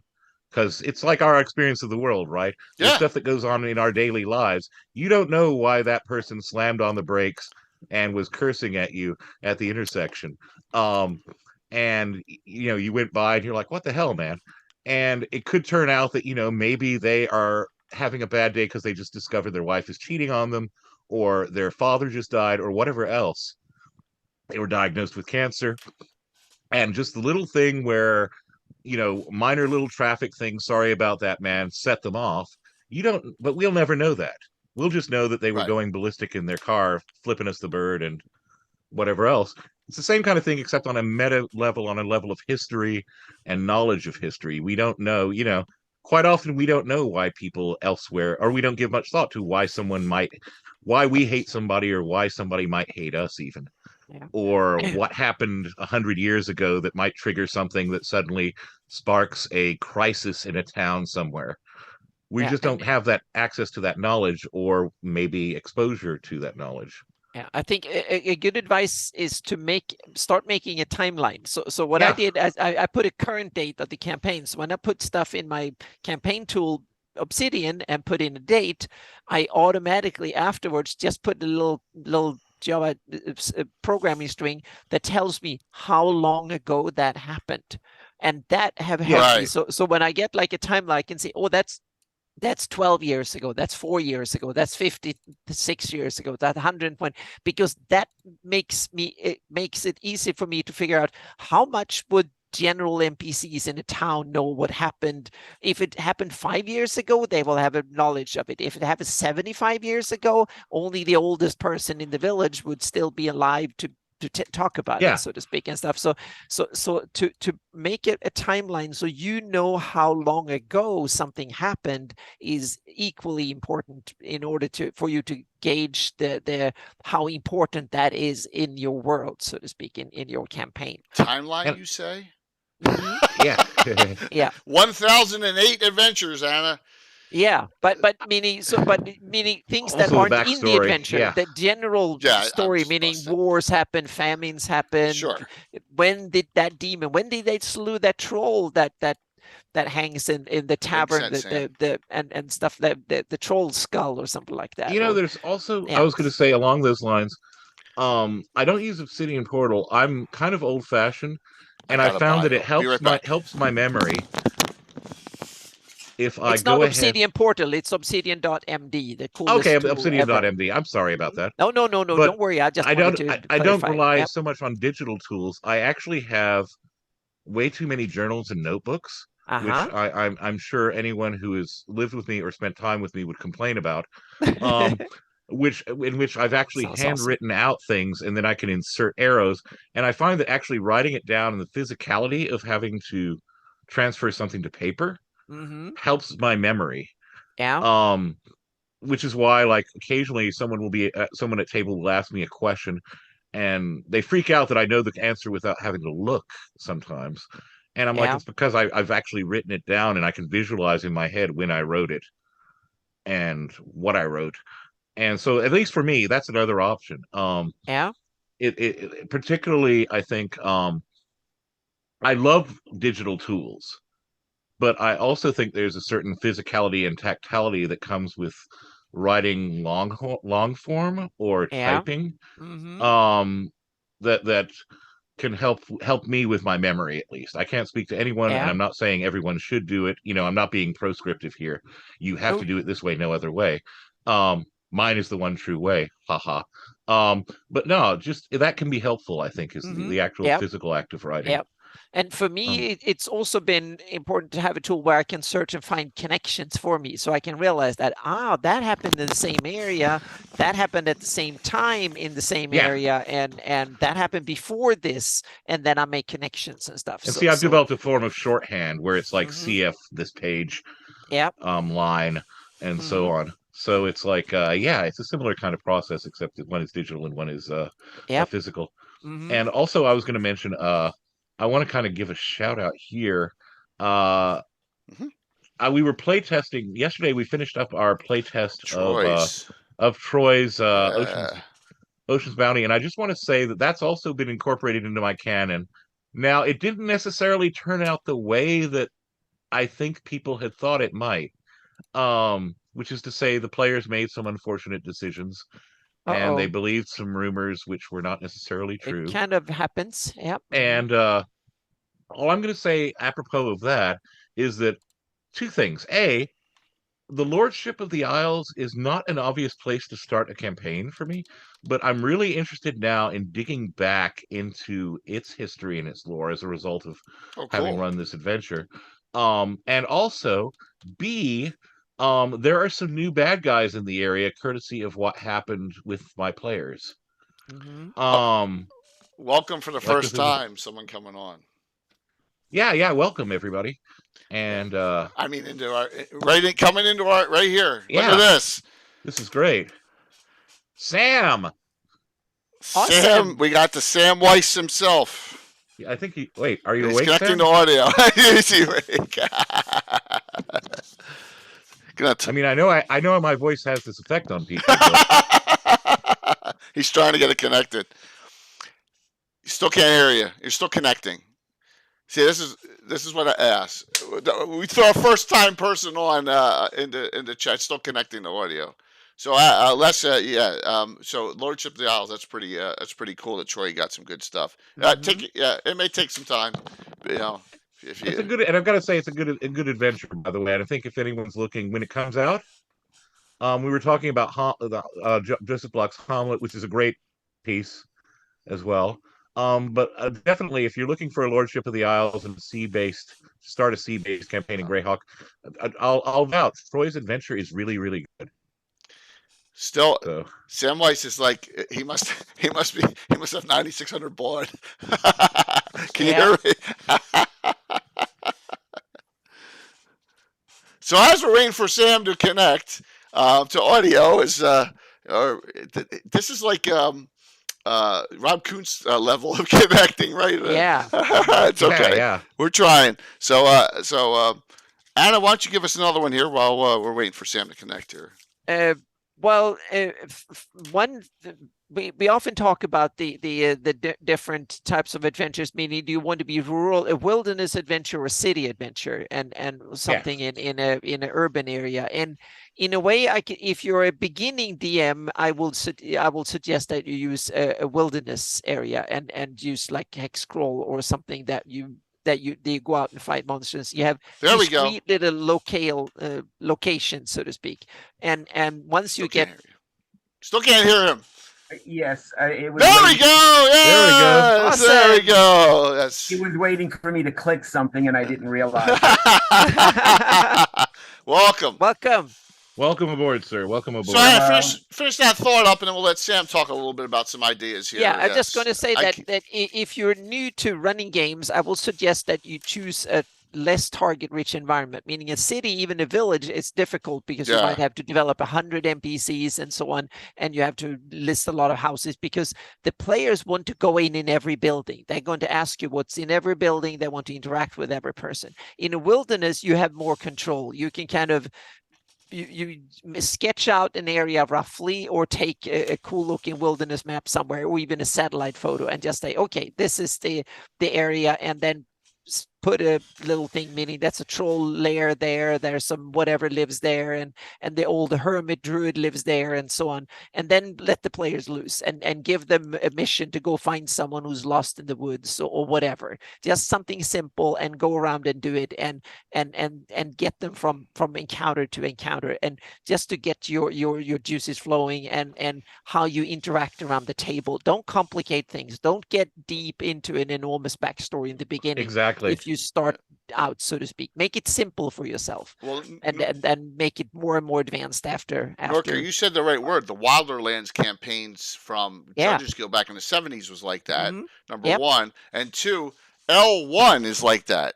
Bone Hill's got a lot of that all over the place. And then build in small dungeons into it, like a troll lair or bear lives there, whatever it is. Like some goblins have dug out the hill and they're living in there and stuff like that. So And then I totally agree. Laura is always Right to her.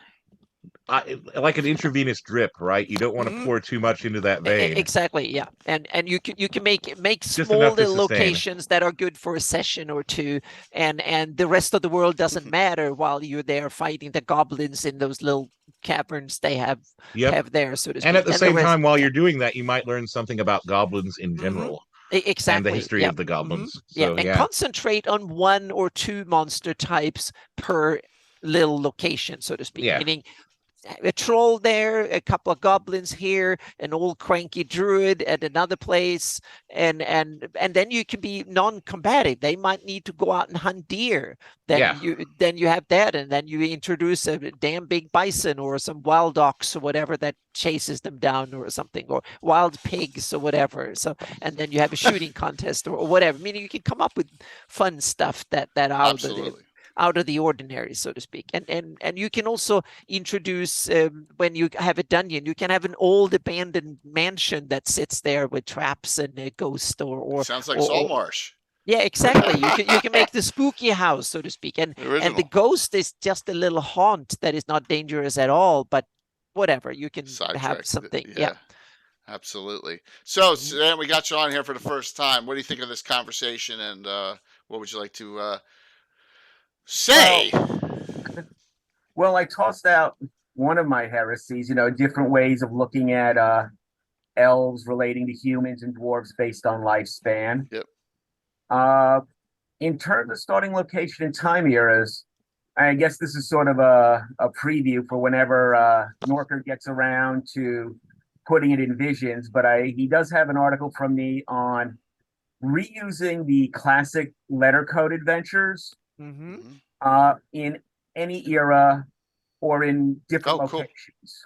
Oh, awesome.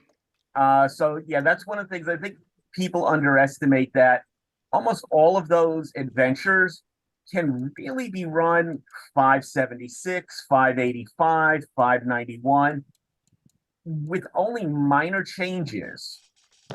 There's not a lot that's just, no, this definitely changes the course of canon if you run this adventure. Right, because first edition was, those were placed in the 576 setting and they were not affecting the timeline.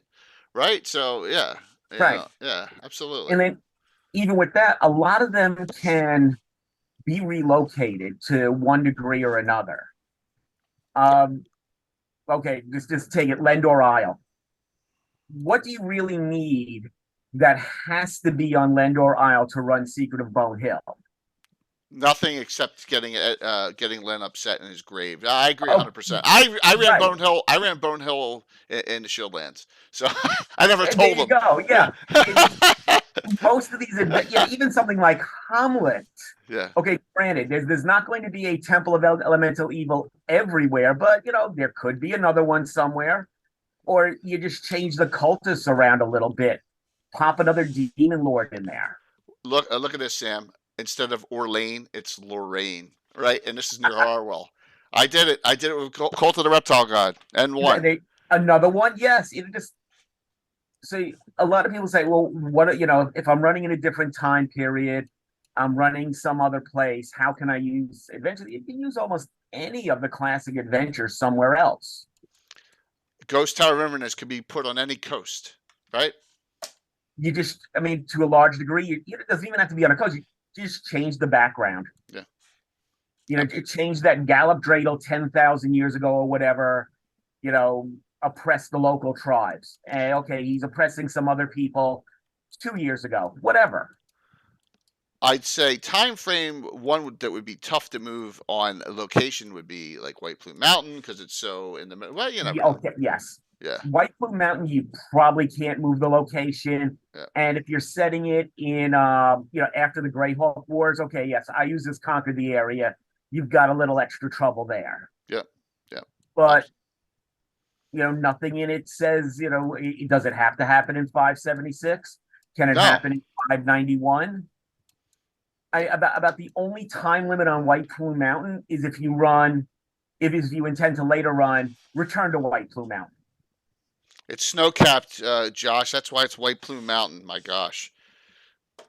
Right? Sam, I was going to say, Sam and Jay, this dovetails with something else which I'm going to be looking at when on the Greycast episodes about Appendix N, which is I think Oh, you find this more in some of the older genre examples of genre fiction than you do in later ones. If you were to look at Hero or Hiro's Journey by Sterling Lanier, mhm. or you were to look at Quag Keep itself, there's constantly and I'll throw in a more contemporary example.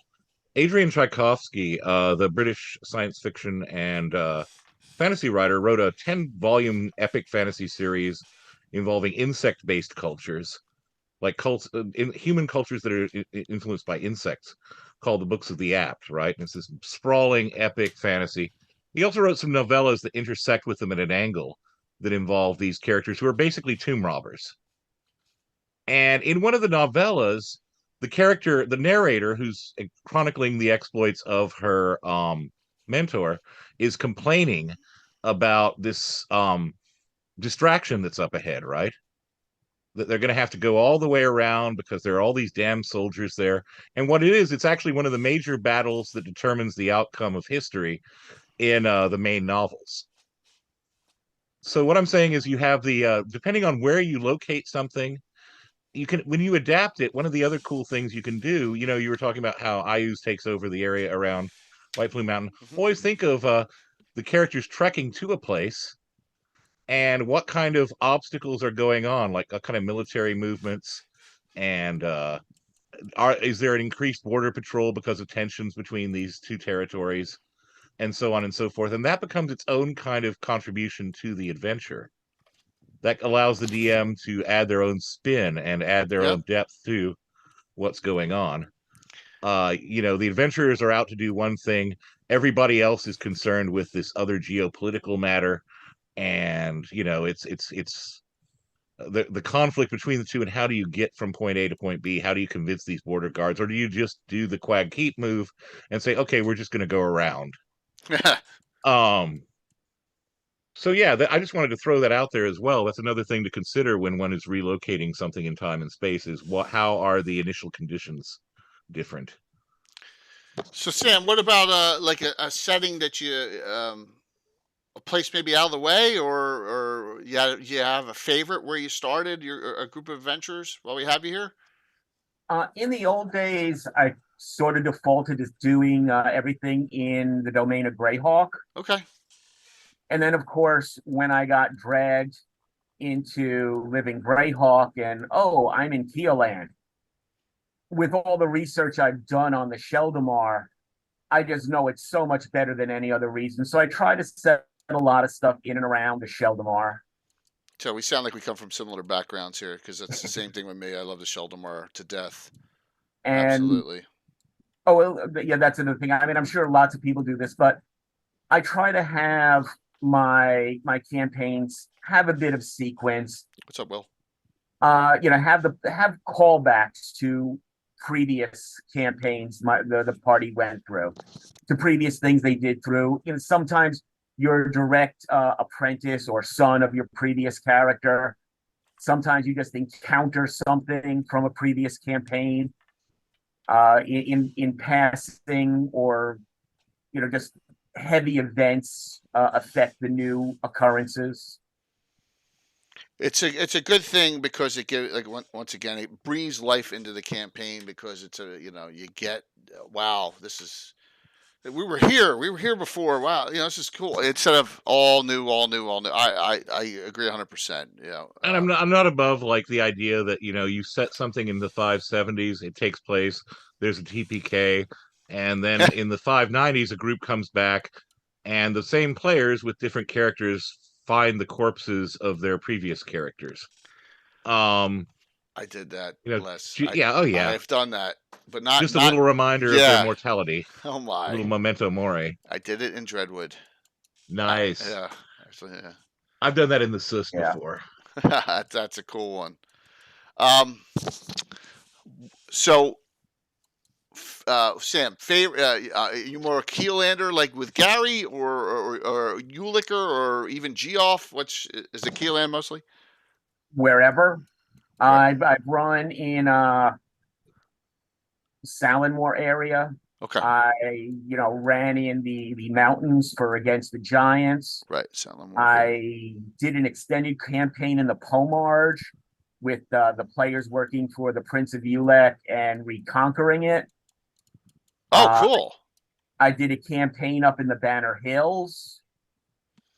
That's over between the mountains and Ket.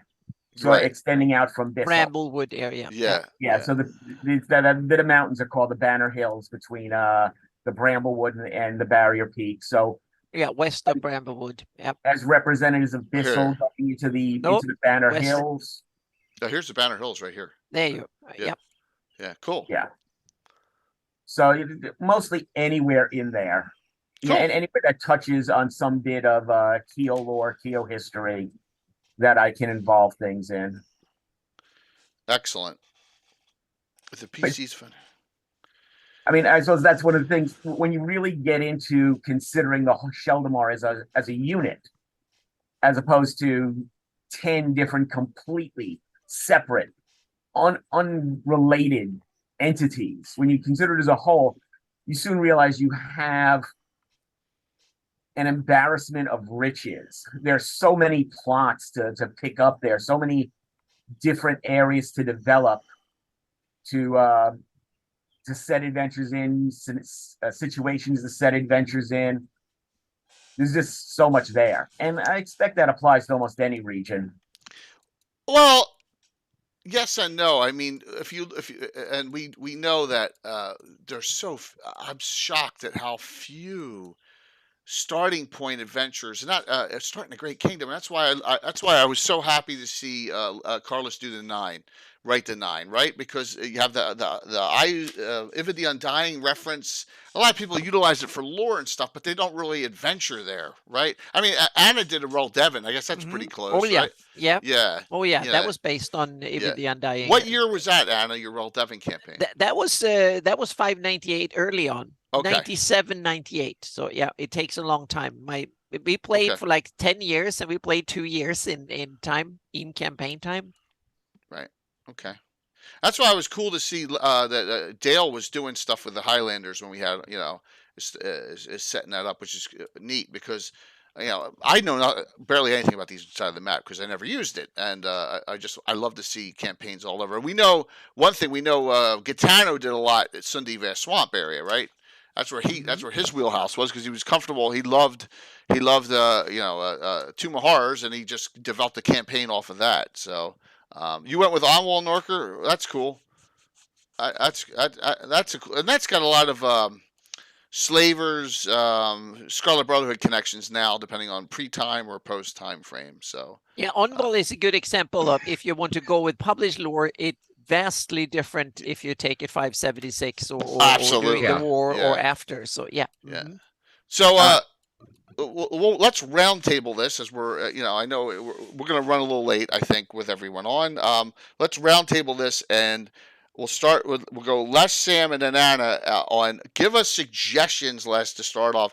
General people watching what do's and don'ts for considering the time and the setting. If I know that sounds really generic, but some of the things you would do. Yeah. Do consider your players. And by this I mean if your players are really lore centric, then it's fine to use a period in which a later period when you're going to have all kinds of backstory that's built up over publications. Do you want a more freeform thing and something where it's more open? You might want to choose a period or an era where there's less that's been charted out, and where the players can perhaps help you help inform your shaping of the environment. And I say this because, to give a more concrete example, I decided that the overall introduction for some of my players was going to be Safeton and its environs, because you have the stuff in the collected slave lords modules. You have bits and pieces here and there You have a reference in the second Gordon novel to Deirdre and her brother coming and basically avenging their aunt. You have the reference to that in the City of Hardby article, and you have the piece that was published over on Wizards of the Coast site for Living Greyhawk, the RPGA bit about Safeton. And it was just enough where I could expand on it. Players could go, hey, do I know where I could find X? And they could find X. And it was, but by the time you're looking at the 590s, there's enough political tension for it to not to allow for all kinds of rumors and opportunities to run missions for sponsors who have very specific agendas that the players may not know. Now, had I run that in the 570s, it would have been a completely different feel for Safeton. Yeah, You wouldn't have pirate had hunting. yeah, exactly, pirate hunting, Yeah, slaver encounters, perhaps some of the some organized crime stuff, the type of stuff smuggling stuff you might find around any port city, right? yeah. But by the time you get to the 590s, it's a different ballpark. Um, and in fact, it's a different sport that's being played. So, and also what that allows you to do is it allows you to take personalities who were established previously and play out the consequences of their actions. Like one of the characters who I introduced was an NPC who was a minor crime boss who had worked for the guy who Deidre and her brother had killed for killing their aunt, and he kept a journal, right? And this journal was wanted by all these scholars and historians, um, and of course by people in Hardby as well. And it was cherished by this one crime boss who was the uncle of one of my PCs, and the PC basically stole it and hawked it, um, for money. And of course, it didn't matter. The thing is, the crime boss who owned it, or the minor crime boss who owned it, wasn't even literate, so he couldn't even read the journal. But damn it, he wanted it back, and he tried getting it back from this pawn shop, and the pawn shop was booby trapped, and yeah. At any rate, complications ensued. But it allowed me to weave in some stuff that I might not have been able to had I said it prior to that period. So anyway, that would be my thought. Think about your players. Think about also how much you want to build and play and explore. Because I know some DMs, particularly beginning DMs, they need something. They need a roadmap sometimes. Some of them, and that's okay too. Just think about what your needs are and select what seems most comfortable to you and your players. Safeton's perfect. I mean, I have Narwhal, right? I run stuff out, and you have Yeah, stuff where you Narwhal's run great too. Yeah, I mean, they're both. The Wild Coast has always intrigued me, and I don't know why it took me so long to even start adventuring. Characters came from there, but I never really started, doing multiple adventuring, and we go in and out. But this, so there's plenty of locations all about. Depending on the time frame, there's no reason to say you can't do something out of Fax, Bidwell, Elred, pre-wars, or have it that Fax isn't overtake. You can do all sorts of things in the area. So you got a lot of options with that, and Les, I appreciate that those suggestions to the audience. Yeah, a roadmap is good because you got plenty of published source information across multiple eras for that. So very cool. So Sam, what about your suggestions? What do you think? Mine, I think, are mostly variations Okay. on what he just said. Be aware of the possibilities. One of the things I always say when I was doing the Keel lore is that I couldn't just read the glossography descriptions of Keeland. I had to read them for all the surrounding countries, all the geographic features, and then the countries around that. I had to read the entries for Valoon and Furiundi to get the short war, for Ket to get the war in Ket. So be aware of this. And let's say there's often a lot of possibilities. Someone was asking on the Discord the other day about he was thinking of running a military mercenary campaign in Keeland after 584, after the wars were over. It's like, well, Okay, so you got continuing wars, the war liberating the Dreadwood and Salt Marsh. Yes, you can. Between 584 and 591, there is a campaign to liberate Salt Marsh from where the Scarlet Brotherhood and Hold of the Sea Princes took it. You have the campaigns in Sterich and Jeff. Jeff not successful, Sterich successful. You have ongoing campaigns in the Pomarge. You have sort of the Cold War against Bissell, but there is also an insurrection group in Bissell to get rid of the Ketites. And then afterwards, you have guarding the new border with Ket. And these are just the real simple, easy ones, not going to any other possible military action. And that's just military action. And if you want to go into politics, you want to go into pure adventuring, you get dozens of others. Absolutely. Then, it's rich. Good. Yeah, and then, like I say, so, and especially if you're going, more sandboxy, those are now you can have your group go on a military campaign from the Falls Gap to the Hool Marsh, from the Crystal Mist Mountains to Blue. Yep. Just on that, just with that one concept. And then the other thing is, once you're aware of all the possibilities, don't let them overwhelm you. Feel free to stick to one little linear adventure in one small location and then slowly grow it. Maybe you want to build up, the local hero element. Maybe you want them to become national heroes. Maybe you want them to become grand regional heroes. Pick whichever one's going to work for you and develop from there. Develop from someplace small, and then let it expand however suits what the players are most interested in. It's great advice because you could get options of players. You could get players that want to run their characters up to 20th, even old school 20, who knows, 25th. Or you could get my guys. Well, I want to start new characters up. I want to keep the old ones 100 times, right? Right. So, and you understand. You got it, and you got a tailor for that. That happened when I was running Night Below. Yep. You running it out of the Armory area down here, right? Oh, actually, we were running it up in the domain of Greyhawk. Oh, okay. Oh, that's cool. But still to say so, but they got through the first two parts, and they were like, "We're kind of burned out on our characters. We'd like to finish the campaign, but we just want completely new characters."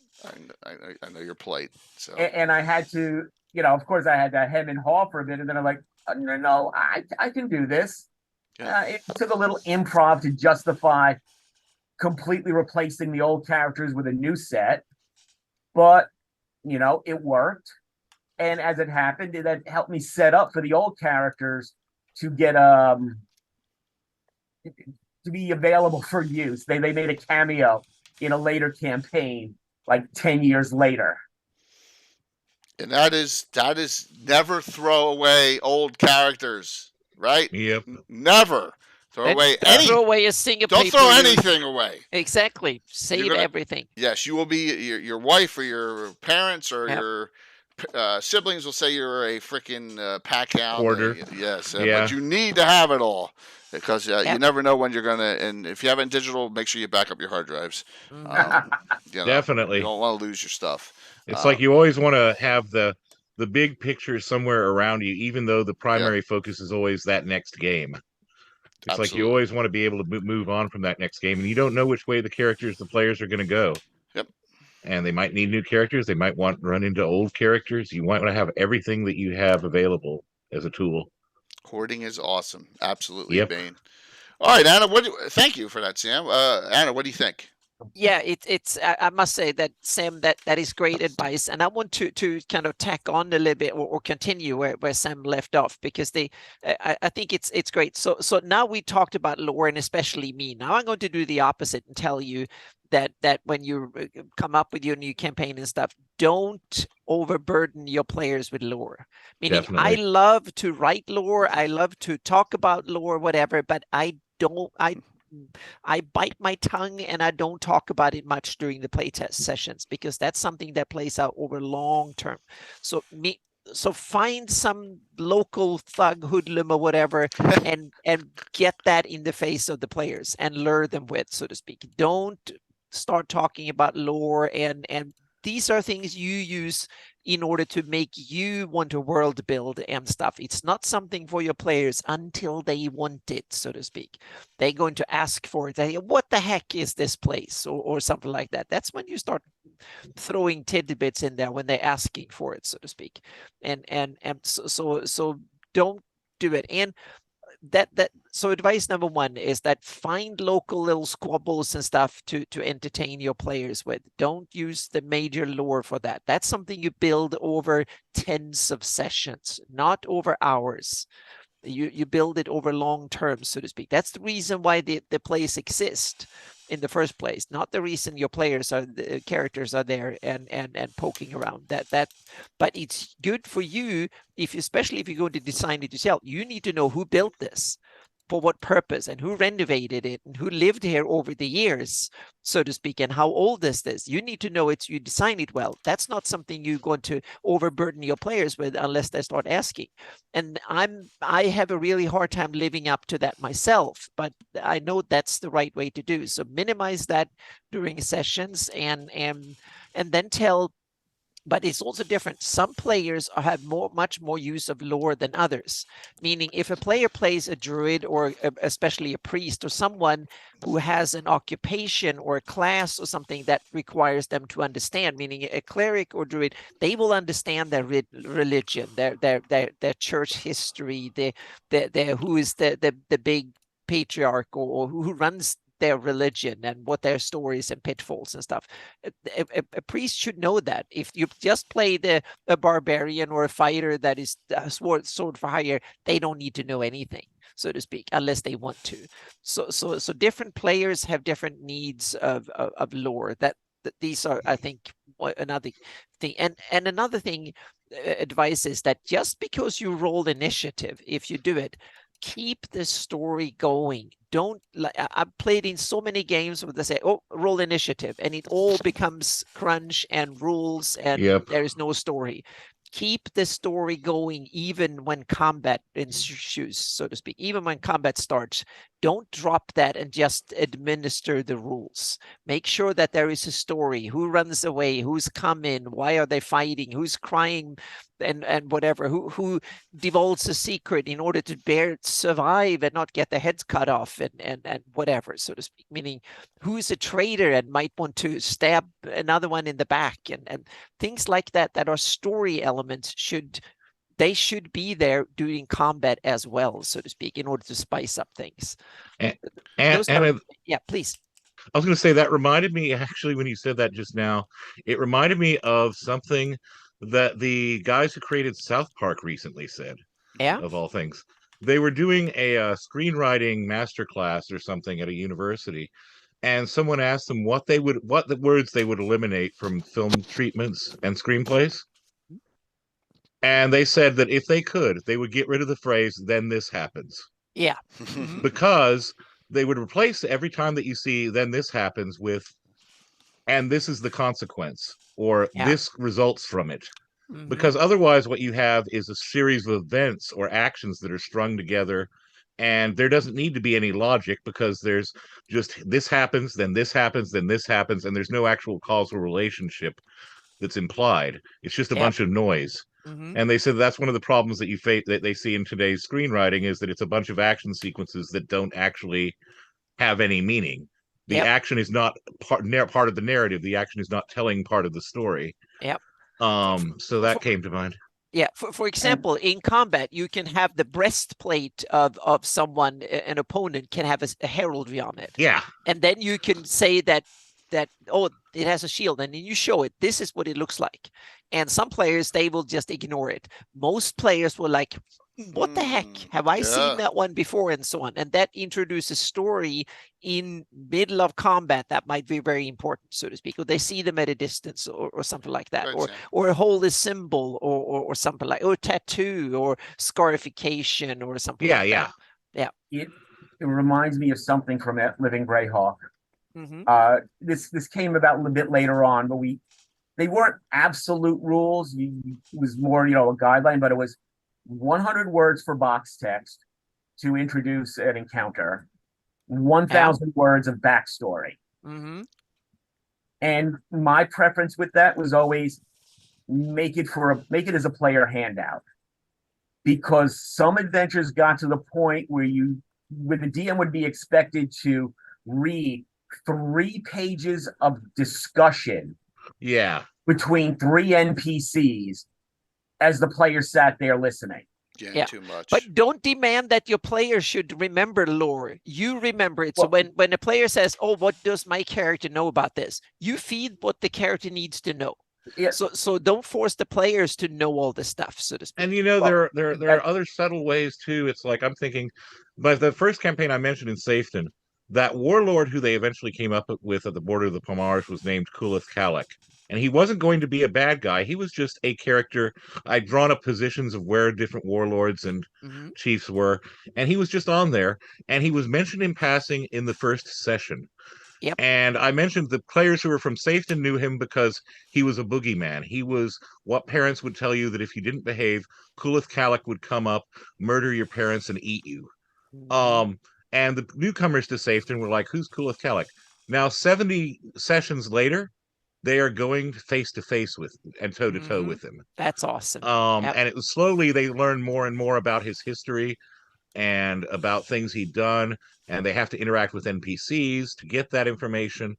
And it becomes not characters talking about Kulith Kalak, it becomes them talking to and trying to get information so they know who they have to fight. And that becomes its own kind of, it becomes a social, almost like a social combat at times. There are people who know stuff who don't want to give it up because his assassins might take them out. Great. So great how do the example. players get the info? Yep. So, Clever, do not get intimidated by the lore. No. That's what we're saying. No. Exactly. Don't get intimidated by the lore. So, what I would say is, you need just make sure your players are enjoying whatever you're DMing for them. Yes. Get your style set, and then get your level of lore you want to utilize, incorporate it into your game, and use it as you need to give it the Greyhawk flavor that the game deserves. But that's it. You don't have to go into knowing every single, we don't need to know every single town in the Crown Hills about it on this Living Greyhawk map, because your head will explode, right? You don't need that. Right. What happened to Mordenkainen's little toe when he was 5 years old? Yeah. That's not, you don't have to worry about that unless it's particularly relevant somehow. And there may be some things that are, I'm a fan of the long-term plot arc. I throw stuff out there, and 10 years later, I utilize it. And then my tuna fish, I just did the tuna fish emote on there. And then my guys are like, "I don't remember any of that." And I'm like, yeah. You do. You can turn it in. You can turn it into an occupational hazard like me. So you figure out what Caraptus have done is in his 3,299-year-old life. That's why I like setting it up as a handout to give to the player. Cool. Yeah. Hand them a file, hand them a sheet of paper, with the info dump you want to give them. Yeah. They can study it as much as they want, memorize it as much as they want, or as little as they want. Yeah. Or nowadays you can use Discord the same way. Right. If your campaign has a Discord, do post it at the top. Yeah. Yep. And from some of the comments I'm seeing, you don't need to feel intimidated not knowing the lore. I mean, one of the reasons I didn't play much Living Greyhawk is I felt I would be overbearing knowing all the lore. There was one adventure, and I just like, oh wait, roll to no background information. I just dropped a die, told the DM I didn't look at it, told the DM on modifier, said, "Tell me when I have to stop talking." By the time I did, he said, "There's more. You said more than what there is here in the adventure." Yeah. That can happen. No, that's a fun feeling for sure. But you know what? None of the other players were in any way hindered from enjoying that adventure. Yeah. Because they couldn't info dump the way I could on it. You only need to give your players, depending on the situation, whether it's regular gamers is different than con goers, which is different than being live streamed for a one shot. It's all different. So the situations are different for each. You know, and a lot of your if you have your regulars, they're going to really appreciate your lore tidbits, and the light bulb will go off in the head, hopefully, here and there. So I guarantee you for Thursday night, I'm going to scare the crap out of my players because I'm going to bring something that I haven't really done with them in a couple of years, and they're going to like it. But I'm going to incorporate Les's tree ancestor in it. I can't wait. Nice. Yep, absolutely. So what a great discussion tonight. So why don't we do some shout outs for everyone? How's that sound? So Sam, what's going on? What do you got going, man? I just keep writing my heretical takes on Greyhawk lore more and more, and waiting for 10 years from now when the last of them shows up in Visions of Greyhawk. Yes, and I am attempting right now to bring that up here. And I did here we go. Let me bring this up. Okay, 1 second here. So this is the first Visions of Greyhawk, and you have 2 articles in here, correct? Yes. Yes. So Appendix M, Kingdom Rules, and Animals of the Flaness are both Sam's in here. This is a free download. If you do not have this and you wish it, just let us know, Sam. If you or someone, please link the download into chat, and it's free. It's free. So got some really great articles in here. Here's Kingdom Rules. Which is fantastic. How many do you got coming up for the next one?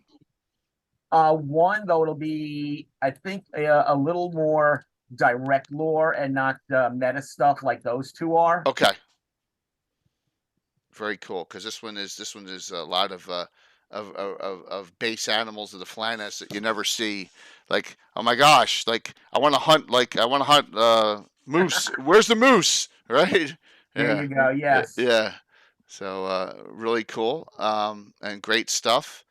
And yeah, good. But the Appendix N, that like my thing about setting adventures everywhere, because a lot of people like the kingdom building, but over the years, just so many rules have been written for it that it would be great if you could just make it a computer game like Civilization, but trying to play it at the table. You're not playing D&D anymore. You're playing the other game of building your kingdom.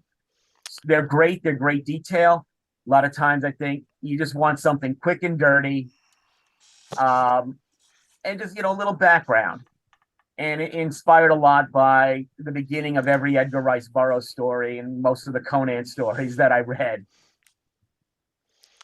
Well, I'm looking forward to the next article. I really appreciate you hopping on there and participating in this discussion tonight. Thank you. Sure. Hope you had fun with it in a short time here. Get a little taste. Yep. We're harmless.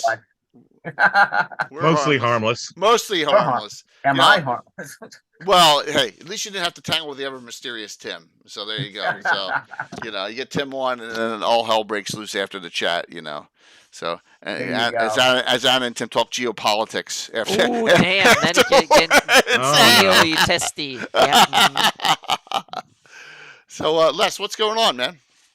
Okay, let's see. I've got multiple articles for some publications that I'm in the process of writing. Some of them are almost done, and some of them I started. And then, as some of you may know, I had a little health scare that set me back, and I've had some doctor's appointments to follow up on that. But everything seems to be under control now, so hopefully those will be proceeding and finishing in the next several weeks, in the upcoming weeks and months. And additionally, as some of you may know, over on Greatcast, Matthew and Wiley Hobbit show, the kind of prelude to a series of podcasts that I'll be doing for them called Appendix N and Adjacent in Greyhawk, is going to be starting soon. What we're going to do in each of those, I kind of lay the groundwork out in that first in the episode that aired in early July. The idea is that I'm going to be taking a different author or a different kind of theme cluster and examining how this work relates to the development of D&D and the development of the Greyhawk setting. I'm going to look at the author's, give you a brief overview of the author's career and the kind of work that they produced, both inside and outside of genre. Then I'm going to look at very specific works and how they were influential, and how today's readers can still find material to borrow, to rework, to subvert, and otherwise incorporate into your Greyhawk campaign. The first couple of authors I'm going to do are Sterling Lanier. And I'm going to be looking at, among other things, his at times overlooked contributions to the career of Frank Herbert, and specifically in relation to the Dune novels, and also his correspondence and some gifts that he gave to J.R.R. Tolkien. So that's going to be one episode. Another episode will deal with Margaret St. Clair and her wonderful post-apocalyptic dungeon crawl, Sign of the Labrys, and her proto-Underdark novel, The Shadow People. And then the third installment is going to be further literary influences on the Underdark, which will include, and I'm going to just tease these, a novel by a 19th century British author, better known for his standard Victorian potboilers.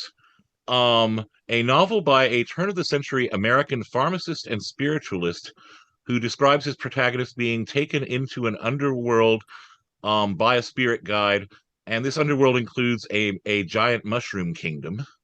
Do any of these things sound familiar? Yeah. And also the Shaver Mysteries, wherein Richard Shaver described the Darrow, the derogatory robots, and how they would abduct people from the surface, and how they were developed as a slave race. And boy, some of this might sound familiar. The Shaver Mystery being something that Gygax actually mentioned over on Dragon's Foot, and I died laughing because I have a complete run of those issues of Amazing Stories.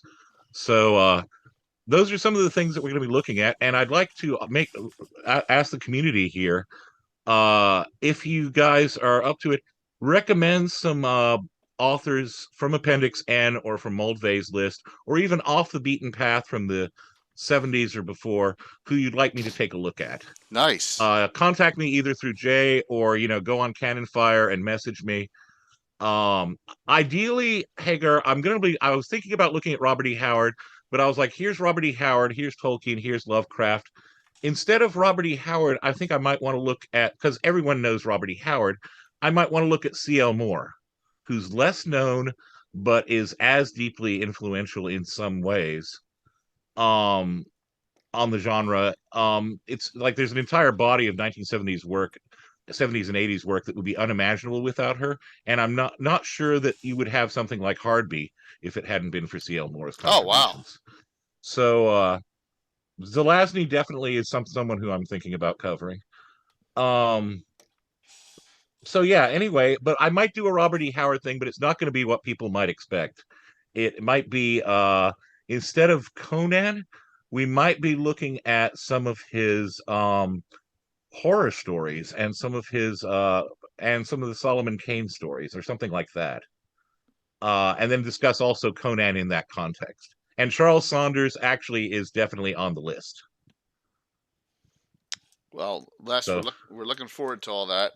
Please, and please note that Virtual Greyhawk Con signups are going, and Les has got, and they will fill up quick. I've got 2 adventures, Ronan. Yes, yeah. I did push back the signups for them till August 26th instead of the 19th. Noon Eastern, August 26th. Just give us some more time.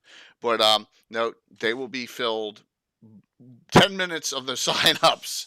So yes, if you want to get in one of Les's 2 games experience, Les DMing for you. That's a huge opportunity. All right, and so for GrowCon, it's right there above you. It's a $5 nominal fee plus a service charge of $1.13 or something.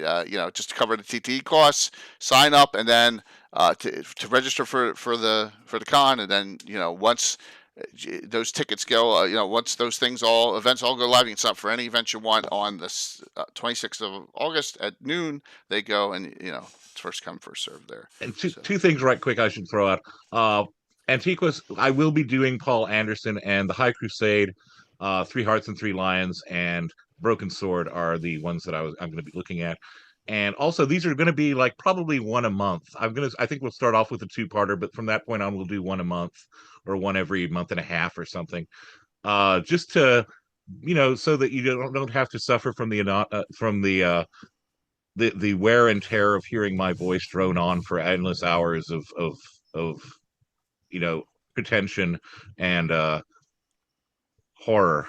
So basically, yeah, we'll be like an hour show every month and a half or something, I think is what we're looking at. That's cool. That is cool. Well, Les, thanks, man. Thanks for participating. Hey, thanks for having me on. It's always a pleasure, and I am always just happy to be here with you guys. It's awesome. You always provide some really great. Nice to be on with you tonight, Sam. Yeah. Yeah. Thank you, Sam. And Anna, what's going on with you, Anna? Okay, first I'm going to drop a link in chat here, and that is to Noble Dwarf. Cool. Because now there should be, I put it in there. If you look under canvas and apparel and drinkware, there should be Anna Meyer cartography there. So you can actually get their map prints, heraldry prints, and their T-shirts and mugs. Oh, there you are. Yep. Tons of stuff. Yeah, Mark has done. He put together way more than I thought he would do. So it's tons of it. And the thing is that since this, most of it, there's two types of items. One is there's few of, and that is that only has my logo on it, like T-shirts, mugs, and stuff that only has Anna B. Meyer Fantasy Cartography logo on it, or Greyhawk logo. Is those things I earn straight out a commission. I get a little bit of money, like a few bucks every time something like that is sold. All the other stuff, the heraldry, the maps, and all of that other stuff, it comes with a little tip jar. So if you want to give me some money, because otherwise those are just prints, so to speak, and they can print it. So it's a service to get them printed. And I don't get any money of that because it's the fan creation rules. So I need to play by that. Oh, I got it now. Yeah. But if you have someone to earn, there's a little tip jar. You can put $1 or $2 extra if you want something printed, and I get that money, so to speak. So that is, so to speak. So yeah. So it's a little bit of risk with this, not so much for me, but especially for Noble Dwarf, so to speak, because he just downloaded this stuff from my website and then he prints it. But the T-shirts and the hoodies and stuff like that with my logo on it, that I get a few bucks per thing sold, so to speak. So yeah. So if you want to support me, the little tip, but it's basically as a service for people who want prints of various kinds. So and I've seen some of the prints and they look really, really good. So Noble, they know what they're doing. So in that sense, they are experienced in printing stuff like this. That's why I didn't hesitate when they said they could do it for me. So yeah. So cool. That is one thing that is going on. And the other thing is that we had with Greycast, we had a sit-in with Mateus and Wiley Hobbit, Troy and Cannonball and me. We talked about Linda Kafka archive and projects and stuff like that. We did that yesterday. So that was a lot of fun. So thank you. Oh, thank you, Deo35. Yep. So that is coming. I'm also working on the crit wall area and my Shieldlands maps. They're starting to shape up. So there is coming hopefully fairly soon. They will be a first example of city mapping and local area mapping that I will use GIS. So right now I'm deep into digitizing all the maps, and that is a year-long project. And there will be tidbits and versions and stuff coming. So I'm going to sit down in a day or two and figure out what fonts to use and how to style them and getting my symbols in. So that is, I'm going to start giving out samples and stuff like that, so we can kind of see what the new maps what kind of look they will have, so to speak. So it's a ton of work, but I have a lot of the basic work for GIS I've done. I've georeferenced the whole planet. I've taken the Flanies and Hipponaland and stuff, and now I have it on the globe. So now I'm georeferencing more local stuff, and it's amazing fun. It's super cool, but it's a huge technology shift for me, and there's a lot of grunt work to do before you get into actually producing it stuff. But once all the grunt work is done, you can quickly change styles. You can make prints, PDFs, and stuff like that. So I'm only halfway through the grunt work at the moment, so to speak. But I'm going to start trying to do a few finished things so we can get a look at what they can be, so to speak. And you can get things like ranges and grids and stuff like that much easier integrated into it. So yeah. So that those are the big things. I'm also working on historic maps. That's the other thing. I'm working on historic maps going back about 15,000 years or so, and there will be like 4 or 5 epochs back in my take on Greyhawk history with maps. So that's another little pet project, and more heraldry and stuff. Was a new version of my campaign map I dropped for my patrons a couple of days ago with more heraldry and stuff. So and more, especially take a look at, I can post the link to that one right away. It's on Easy Zoom, so I can post the link to that. And that one, take especially a look at Shieldlands and Furyundi, because I've detailed Furyundi and put a lot more heraldry and stuff in there. So that one is I've developed Furyundi and Shieldlands for my Shieldlands campaign quite a bit, and it's Furyundi politics and the successions of Belvor's succession and stuff is a hot topic in my campaign right now. So it's a lot of politics. That's why I had to detail Furyundi, so I know who's coming to the Needfest party. And if you scroll back on my Patreon blog, you can see some of the guests that are coming to it, and I detail them with portraits and a little intrigue story and stuff. So you can go there and it's on my website, annabmeyer.com as well. So yeah, those are the main things going on at the moment. So yeah. Hey Jay. Yep. I got a question. Is Jonathan and Icarus doing a Zeef adventure? Yes. I was going to mention in regard to that, I'm going to be playtesting for him a new Zeef adventure that he's written. Cool. And basically, it's going to be, if I'm not mistaken, he's going to be running the one of the first of the living Greyhawk Zeef series at Greyhawk Con. This is going to be the all new Zeef adventure we'll be playtesting by him, which is going to be kind of Zeef the Next Generation. So it's going to be kind of a sequel to some of these thematic sequel to some of these adventures. So he has I just wanted to throw that out that he's working on that. And we're going to be playtesting it. He's part of my group, and so I was like, dude, if you're going to run it, can I run this? And he's like, absolutely. So I'm going to be playtesting it for him with my other players. Not the adventure that's going to be at Greyhawk Con. Right. I just linked this right now just to show it. Because remember last year we had trouble getting signed up for his game. I was shocked. I was going to say, dudes and ladies, if you have a chance, sign up for Jonathan's game, because he is an amazing DM. And Zeef, we were talking about unexplored places to start, unexpected places and times to start to have Greyhawk campaigns. The Living Greyhawk Zeef material is golden. Yep. And it's not as well known as it should be. And you'll have more Greyhawk Zeef goodness coming up from Jonathan. Absolutely. So the Greyhawk, the Zeef Triad did some great work, and here's your chance to experience that before some more Zeef material comes out, which will be available to the public, I believe, for free, as just a downloadable adventure. So just wanted to throw that out there. Sorry about that. No problem. Zeef 6-01 out of the water. Merfolk have long been allies of Sultan of Zeef. When they're in need of help, will assistance come to their aid? Level 2. Level 2 characters. So that'll be it for him. Yes. So looking forward to some more submissions here and some more signups in Virtual GrowdCon. So that's we got some time still, but I want to get them in. Got to get it rolling here. Remember, it's October 6th through the 8th.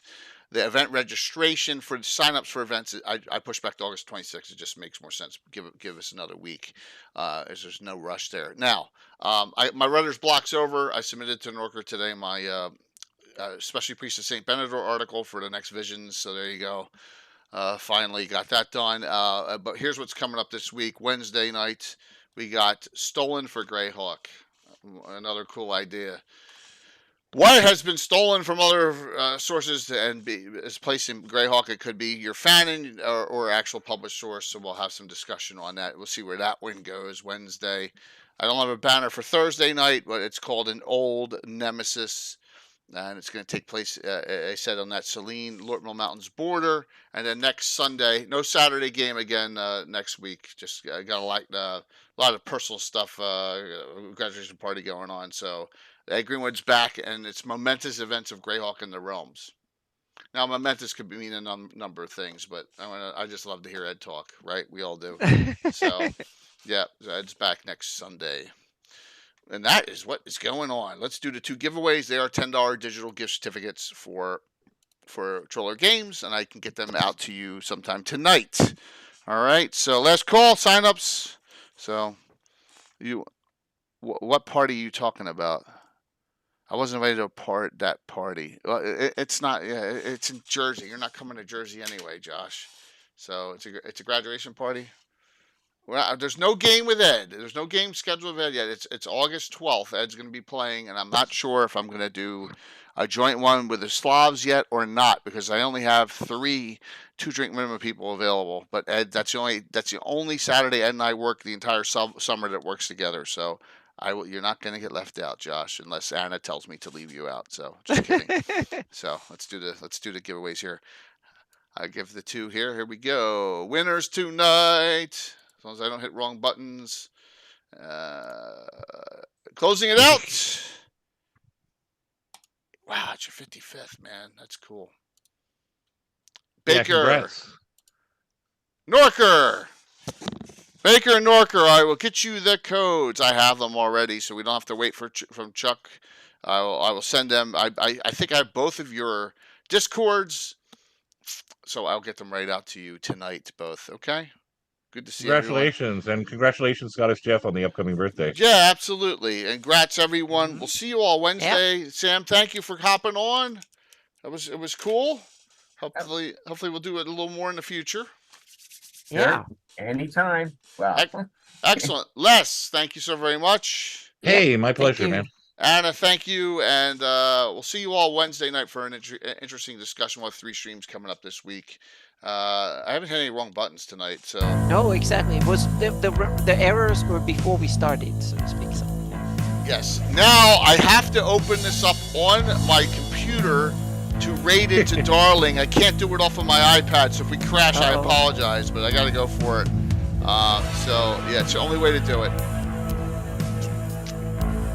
So it's the only way. It is. So give me 1 second here.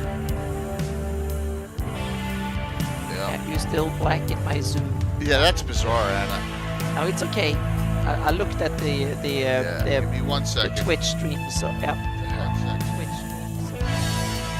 At least it worked, Anna. So that's. Oh yeah, I kind of improvised. So I had my video from Zoom, and then I had the other thing in Twitch. It was only 10 seconds. All right, here we go. But it's okay. Starting it up. Good number to keep on rolling. 10, 9, 8, 7, 6, 5, 4, 3, 2, 1. Magical 69. See you all Wednesday night. Have a good one. Awesome. Cool. So make sure it went. Yep, it went.